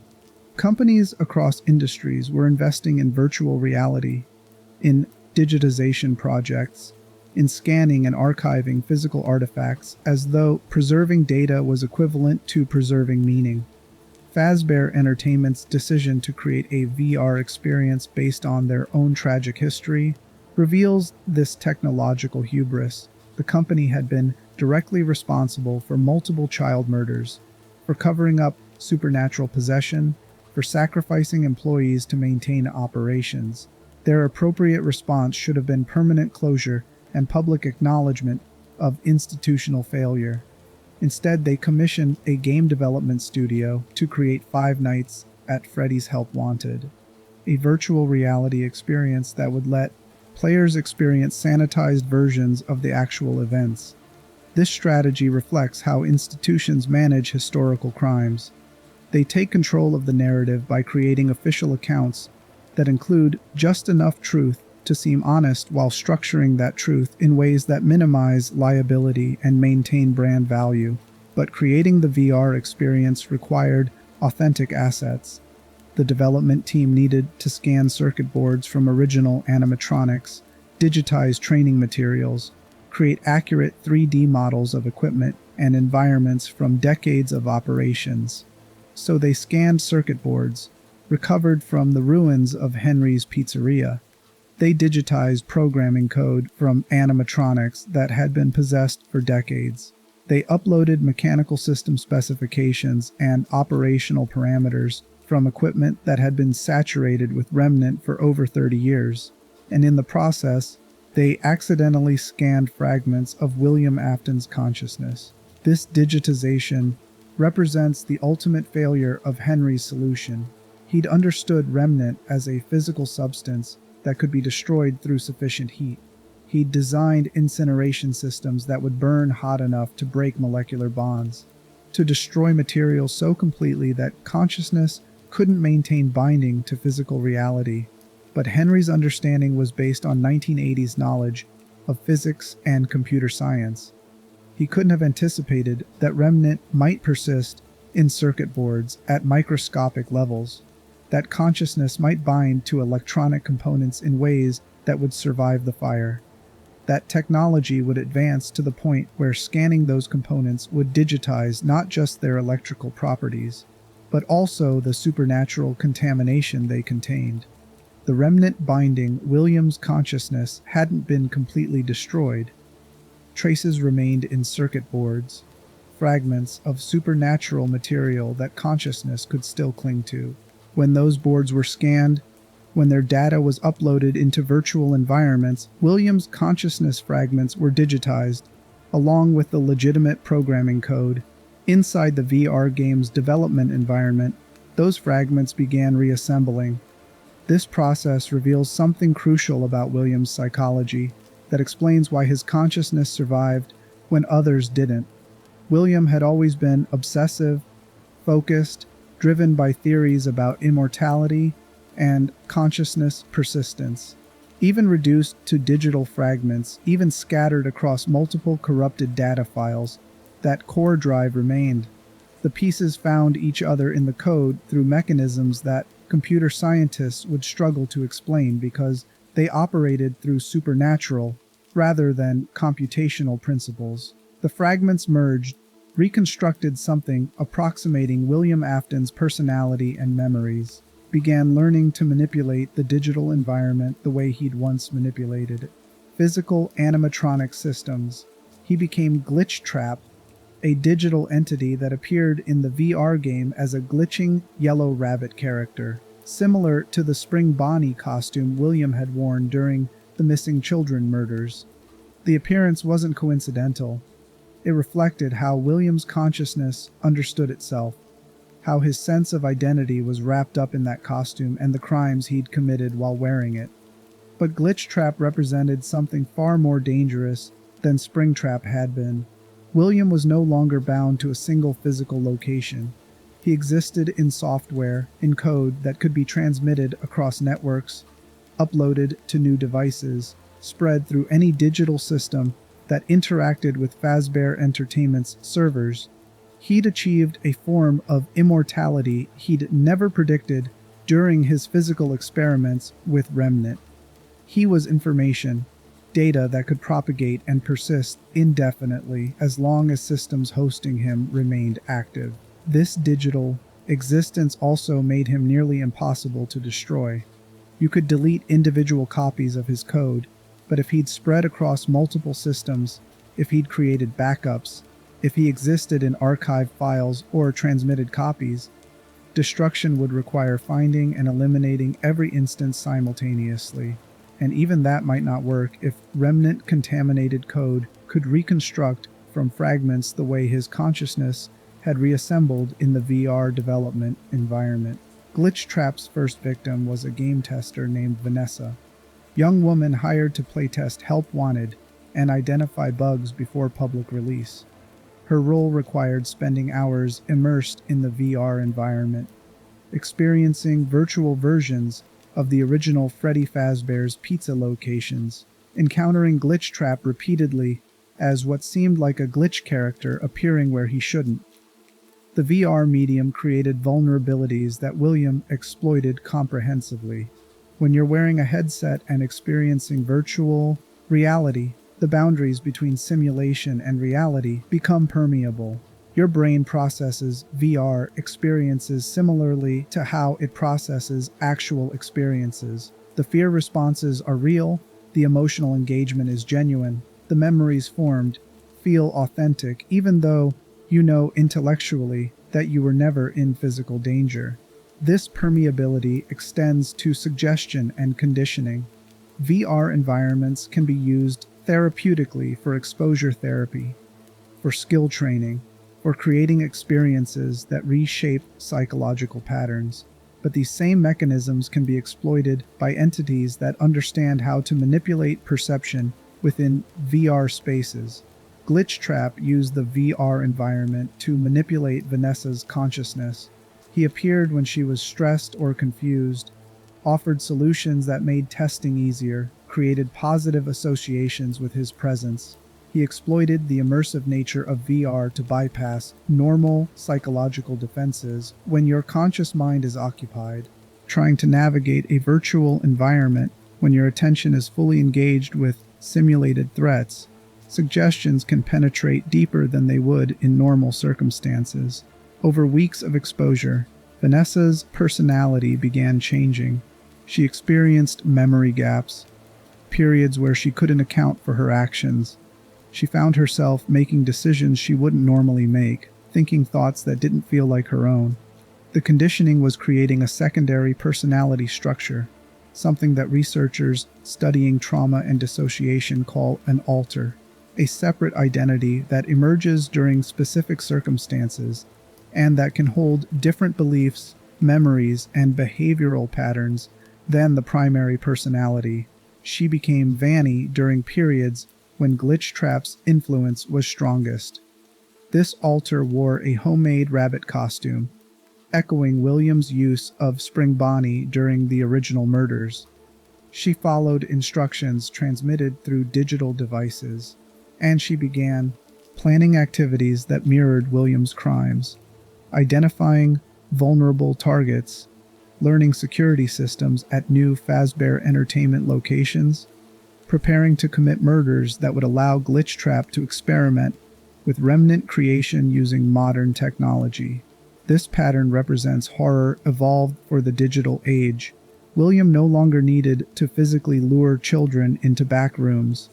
He could manipulate employees with system access, could corrupt security through digital means, could spread through networks until he'd infected every device connected to Fazbear Entertainment's infrastructure. The original murders required William to be physically present, to take risks of detection, to limit his crimes to locations he could access directly. Glitchtrap could operate anywhere the internet reached, could manipulate multiple agents simultaneously, could commit atrocities while remaining safely distributed across thousands of copies that would be nearly impossible to eliminate completely. Fazbear Entertainment's response to discovering they'd accidentally digitized their founder's murderous consciousness was characteristically corporate. They attempted to contain the problem through software patches and system quarantines. They reassigned employees who reported encountering Glitchtrap, dismissing their experiences as stress-induced hallucinations. They continued developing VR games and subsequent projects because canceling everything would require acknowledging liability for unleashing a digital serial killer. This response reveals how thoroughly institutions prioritize reputation management over genuine accountability. Fazbear Entertainment could have admitted they'd made catastrophic errors, that their digitization project had resurrected William Afton's consciousness, that they needed to shut down all VR operations and warn anyone who'd been exposed. But that admission would have destroyed the company's viability, would have created liability that insurance couldn't cover, would have required executives to accept responsibility for decisions that had enabled harm. So they chose to minimize and contain, to treat Glitchtrap as a technical problem that could be solved through engineering rather than as an ethical crisis requiring fundamental institutional change. This decision reflects the same calculus that had governed Fazbear Entertainment's operations from the beginning. Profit matters more than people. Institutional survival takes priority over individual safety, and consequences can be managed through legal structures and public relations rather than through genuine reform. The company built the Mega Pizzaplex, a massive entertainment complex that dwarfed the original Freddy Fazbear's Pizza locations. The facility featured advanced animatronics using artificial intelligence, facial recognition, and mobility systems that made previous generations look primitive. Glamrock Freddy, Glamrock Chica, Montgomery Gator, and Roxanne Wolf could interact naturally with guests, adapt to circumstances, provide entertainment experiences that seemed almost genuinely conscious. But the Pizzaplex was also thoroughly infected with Glitchtrap's presence. He'd spread through Fazbear Entertainment's networks, had embedded himself in operating systems, had corrupted the animatronics programming. The building was his territory, a physical space he could control through digital access, even though he had no physical body himself. And deep in the Pizzaplex's substructure, in tunnels that descended through layers of previous Freddy Fazbear's locations that had been built over rather than properly demolished, Vanny was building something for him, a reconstruction project that would give Glitchtrap physical form again, that would allow William Afton's consciousness to return to the material world in a body that could act on objectives directly rather than through manipulated agents. This reconstruction reveals that William still believed physical existence was superior to digital distribution. Despite having achieved effective immortality as Glitchtrap, despite being able to operate anywhere with internet access, he wanted a body. This preference suggests his psychology remained fundamentally attached to the physical experience of hunting and killing, to the tactile satisfaction of direct violence that digital manipulation couldn't replicate. The Pizzaplex was built on top of the original Freddy Fazbear's Pizza locations. The ruins of Henry's Pizzeria were still there in the sub-levels, never properly cleared or remediated. This decision to build on top of crime scenes rather than properly addressing them reflects institutional patterns visible across contexts. It's cheaper to cover up than to clean up, easier to build over burial grounds than to acknowledge what's buried there. But building on top doesn't eliminate what's underneath. The burned remains from Henry's solution were still present. Damaged animatronics, charred equipment, structural elements saturated with decades of remnant, and something was down there that suggested Henry's fire hadn't completely succeeded. Burn Trap appeared in the deepest sublevel, a charred, broken animatronic that had once been Scrap Trap, that had survived Henry's flames through sheer persistence of consciousness. William's remains were still inside, his consciousness still bound to physical housing despite burning that should have destroyed him. The body was barely functional, held together through remnant binding more than through mechanical integrity. But it was there, available as a vessel for Glitch Trap to download himself into, as a way to return from digital existence to physical form, as proof that William Afton refused to stay dead, regardless of how many times people tried to kill him. This persistence reveals the ultimate horror at the franchise's core. Evil doesn't end when you kill the evil person if the structures that enabled them remain intact. William keeps returning in new forms, physical, digital, hybrid, because Fazbear Entertainment keeps resurrecting him through their refusal to properly address what he created. The company has learned that horror generates revenue, that tragedy can be monetized, that they can profit from William's legacy rather than being destroyed by it. The modern timeline sits at this unresolved point. William exists as both Glitch Trap and potentially Burn Trap, distributed across digital and physical forms. Vanny continues following his instructions, has probably already committed murders under his guidance. The Pizzaplex stands as a monument to how institutions exploit horror for profit, and new characters, children like Gregory, who get trapped overnight, employees who take jobs without understanding the supernatural threats they're facing, keep stumbling into conflicts decades older than they are. The cycle hasn't ended. It's just upgraded its infrastructure and expanded its reach, which brings us to the final question this timeline demands we confront. What does all this reveal about institutional evil, about how harm persists when structures protect rather than punish perpetrators, about whether it's even possible to end cycles that have been running for decades when the incentive structures making them profitable remain unchanged? Chapter 12. What the timeline means and why some cycles cannot be broken. The Five Nights at Freddy's timeline spans over 40 years, from Charlotte Emily's murder in the early 1980s through the modern Pizzaplex era in the 2020s. Across those decades, dozens of people have died, been possessed, or had their consciousness transformed through remnant and mechanical systems. Multiple establishments have opened, become crime scenes, and closed. Technology has evolved from simple spring lock mechanisms to artificial intelligence and virtual reality, but the pattern at the core remains unchanged. William Afton commits or enables harm. Institutions enable that harm through negligence, cost-cutting, or active cover-up. Victims become trapped, seeking justice or revenge. Someone attempts to end the cycle, and the cycle continues anyway because the structures that made it possible are never fully dismantled, just rebranded and restructured. This persistence reveals something uncomfortable about how evil functions in reality. We want to believe that stopping the bad person solves the problem, that arresting the murderer or killing the monster ends the horror.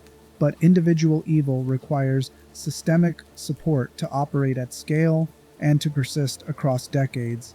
William couldn't have murdered multiple children across multiple establishments without corporate structures that prioritized profit over safety.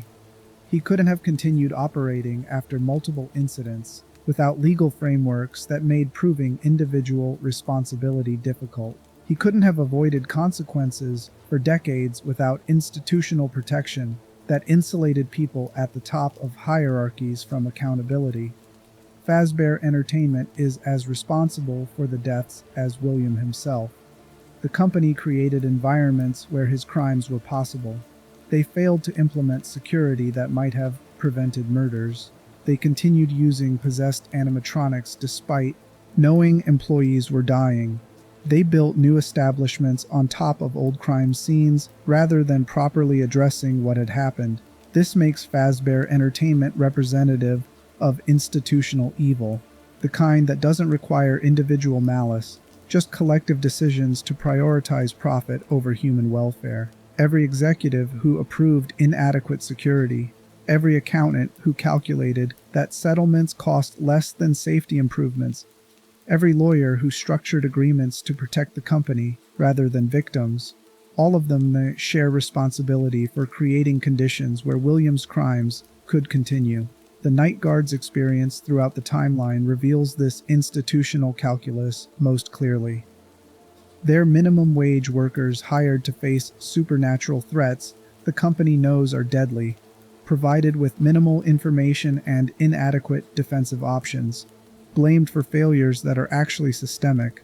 Their deaths are individually explainable and, therefore, don't trigger major investigations. The company can maintain plausible deniability about understanding the full danger while continuing operations that generate profit through employee sacrifice. This pattern, where institutional evil functions through sustained small-scale sacrifices rather than spectacular disasters, is more common than dramatic incidents like the missing children murders. Most institutional harm occurs through routine operations, where vulnerable people are systematically endangered, where their suffering is normalized, where the structures enabling harm are maintained because dismantling them would cost money or require admitting historical failures. William's persistence across the timeline reinforces this institutional critique.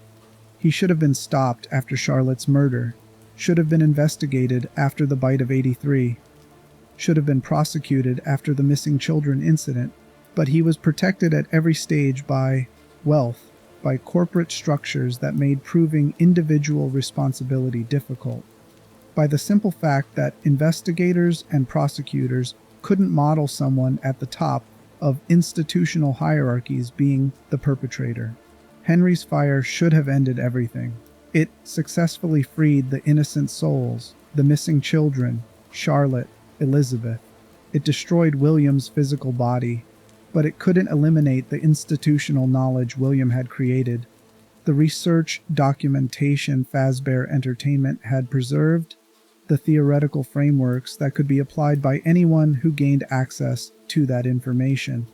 This is why William returned as Glitch Trap, not just because remnant fragments survived in circuit boards, but because Fazbear Entertainment actively chose to scan those boards, to digitize that contaminated material, to continue profiting from William's legacy rather than properly disposing of everything he'd touched.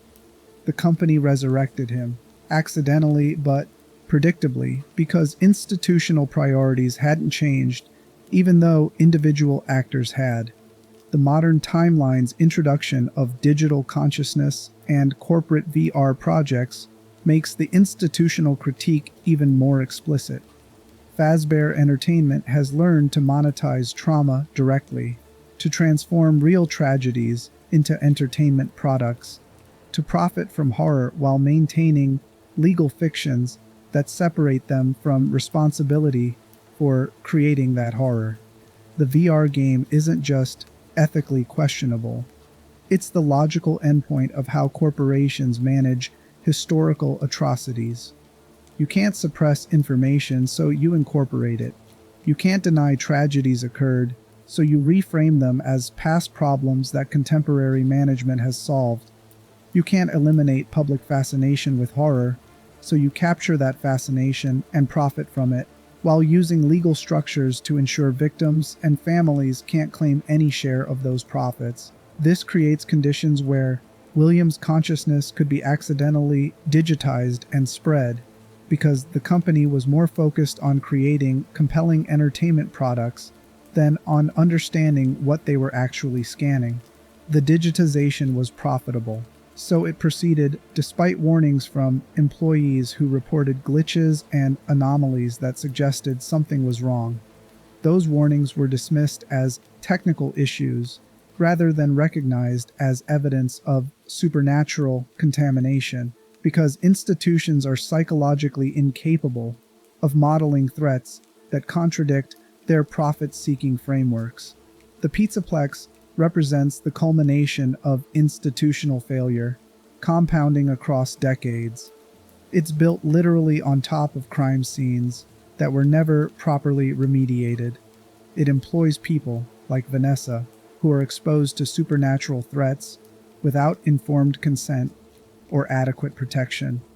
It operates using technology that's been corrupted by consciousness that should have been eliminated 40 years ago, and it continues functioning because Fazbear Entertainment has calculated that managing incidents is cheaper than addressing root causes.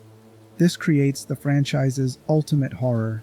Individual resistance can't overcome institutional evil when the institution has more resources, more legal protection, and more ability to absorb individual losses than resistors have capacity to inflict damage. Henry Emily tried. He spent decades planning, gathered all the possessed animatronics into a single location, designed incineration systems that should have destroyed even supernatural threats.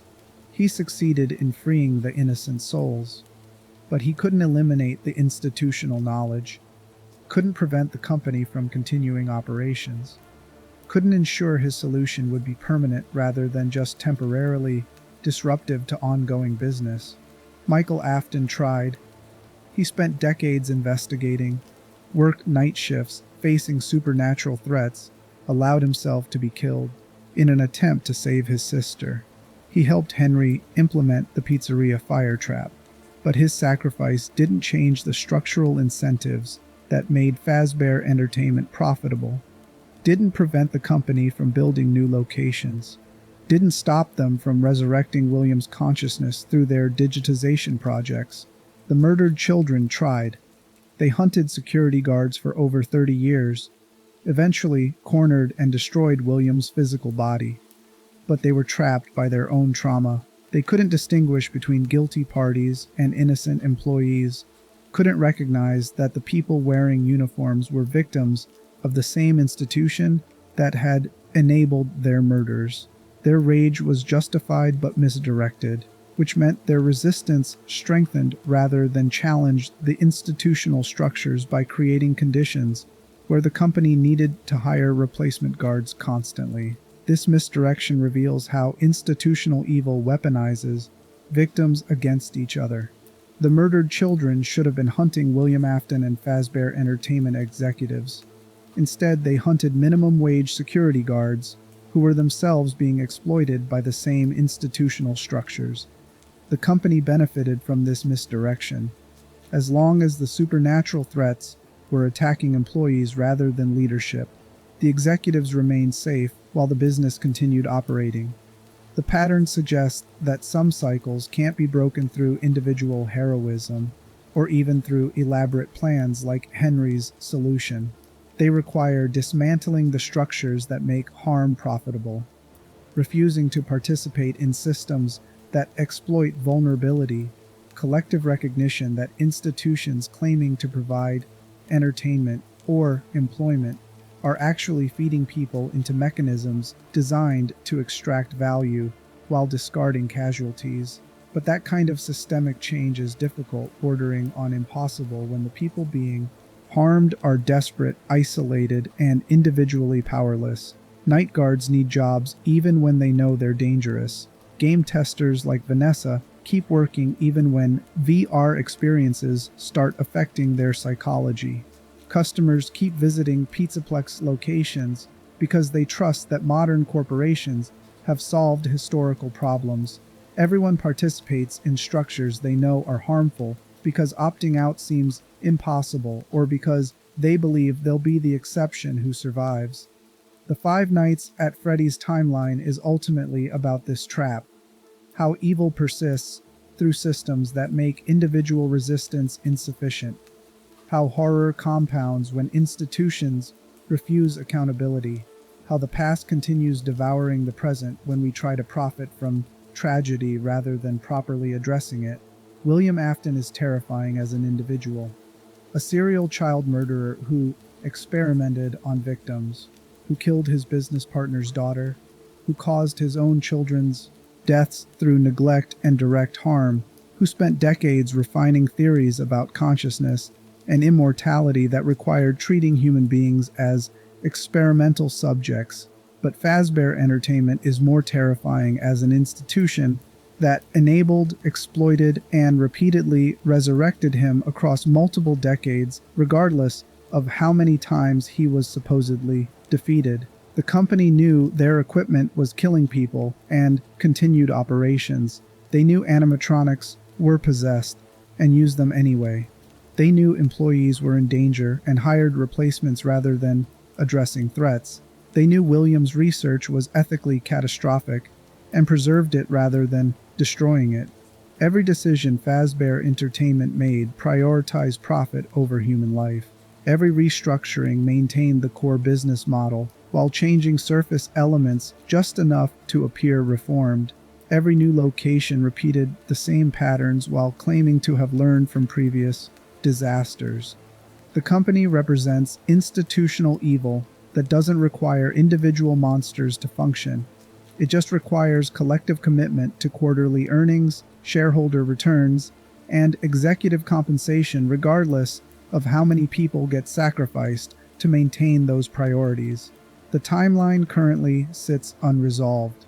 William exists in multiple forms, as Glitch Trap distributed across digital systems, potentially as Burn Trap in the Pizzaplex sublevels, possibly in other configurations that haven't been revealed. Vanny operates as his agent, having committed unknown crimes under his guidance. The Pizzaplex continues attracting customers and employing workers who don't understand the supernatural threats they're being exposed to. New victims are being created while old victims remain trapped or corrupted. The glam rock animatronics might already be possessed or contaminated. Children visiting the Pizzaplex are being exposed to environments saturated with remnant. Employees are being manipulated through systems infected with Glitch Trap's presence. And Fazbear Entertainment continues operations because they've learned that horror is profitable, that tragedy can be monetized, that they can build empires on burial grounds as long as they control the narrative about what's buried there. This creates a horror that extends beyond the games themselves into questions about reality. How many actual institutions function like Fazbear Entertainment? Knowing their operations harm people, calculating that managing casualties costs less than fundamental reform, surviving disaster after disaster through legal structures that insulate leadership from consequences. How many workplaces treat employees as expendable, providing minimal information about actual risks, blaming individuals for failures that are systemic?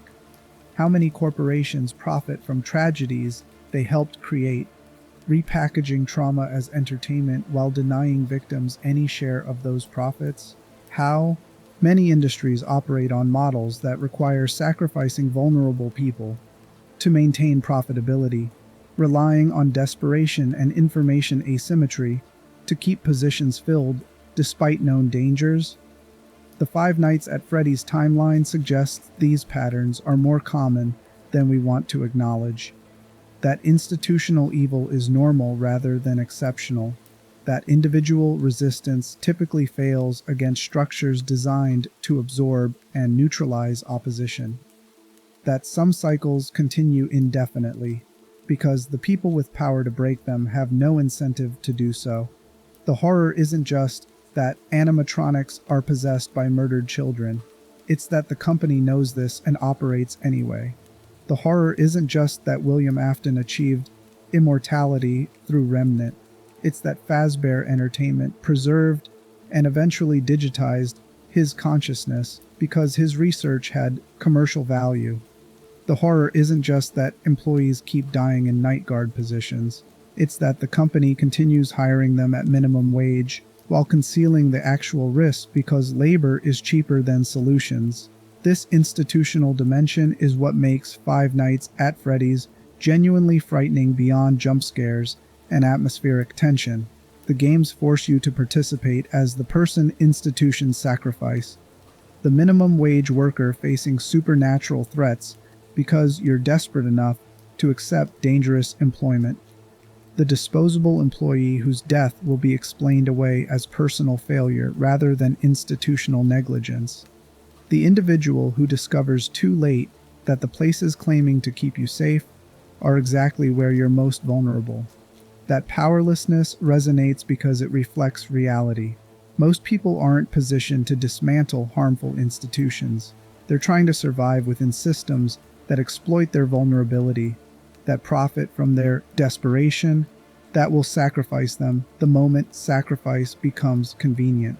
The night guard's experience, being told everything is safe while knowing it's deadly, being blamed for failures that are systemic, being replaced when they die because labor is cheaper than reform, mirrors how many employment relationships actually function across industries. The supernatural elements provide just enough distance that the critique remains bearable. Possessed animatronics aren't real, so you can experience horror about institutional exploitation without directly confronting how it operates in actual workplaces. But the metaphor is clear enough that the games create genuine discomfort beyond surface-level scares. You're not just afraid of animatronics. You're afraid of being abandoned by systems that claimed to protect you, of discovering that the people in charge knew it was dangerous and sent you anyway, of dying in ways that will be covered up to protect institutional reputation. The timeline demonstrates that some evil can't be killed because it isn't located in individuals. It's distributed across institutions that persist regardless of whether specific people are removed. You can kill William Afton repeatedly, can burn him and trap him and destroy every physical housing his consciousness occupies. But as long as Fazbear Entertainment continues operations, as long as the company preserves his research and profits from his legacy, as long as the structural incentives that enabled his original crimes remain intact, the cycle continues. William keeps returning because institutions keep resurrecting him. Not necessarily intentionally, though the VR project suggests some corporate decisions are made with full awareness of likely consequences, but through institutional momentum, through prioritizing profit over ethics, through making decisions that seem rational from short-term financial perspectives, while ignoring long-term costs measured in human suffering. This is the fundamental horror. Evil doesn't end when you kill the evil person if the systems that enabled them remain intact and profitable. Individual resistance might free some victims, might disrupt operations temporarily, might even destroy specific threats, but system-level change requires coordination, solidarity, and willingness to abandon institutions that exploit us. Until that happens, the timeline extends forward indefinitely. The cycle repeats. The animatronics keep activating. New locations open on top of old burial grounds, and people keep accepting employment, keep buying tickets, keep participating in structures they know are harmful, because opting out requires resources and alternatives that aren't available to the desperate and vulnerable. The past doesn't end. It just finds new bodies to inhabit, new systems to corrupt, new victims to claim. And as long as institutions keep building on top of burial grounds, keep scanning contaminated circuit boards, keep prioritizing profit over properly ending what should have ended decades ago, the nightmare continues. Some evil can't be killed. It can only be starved by refusing to feed it, by declining to participate in systems that profit from horror, by building alternatives that don't require sacrificing vulnerable people to maintain operations. But that requires coordination and resources that isolated individuals typically lack. So the timeline stretches forward, the show continues. The Pizzaplex lights stay on, promising fun and safety while something moves through darkened corridors underneath. The animatronics activate for another night. And somewhere in the code, in the burned sublevels, In the corporate archives, the Mimic program waits to continue his legacy. The music box is winding down. The cameras are going dark, and the timeline extends into whatever horrors the next generation will build on foundations that should have been demolished 40 years ago, but that remain because demolition costs more than concealment, because accountability threatens profit margins, because the people making decisions about what gets preserved and what gets destroyed have never been the ones facing consequences when preservation turns toxic. This is the complete timeline. 40 years of murders, possessions, failed solutions, and institutional evil that transforms tragedy into entertainment. 40 years of individuals trying to fix problems that require systemic change. 40 years of consciousness persisting beyond death because Remnant refuses to release, and institutions refuse to stop profiting from horror. The lights are going out now.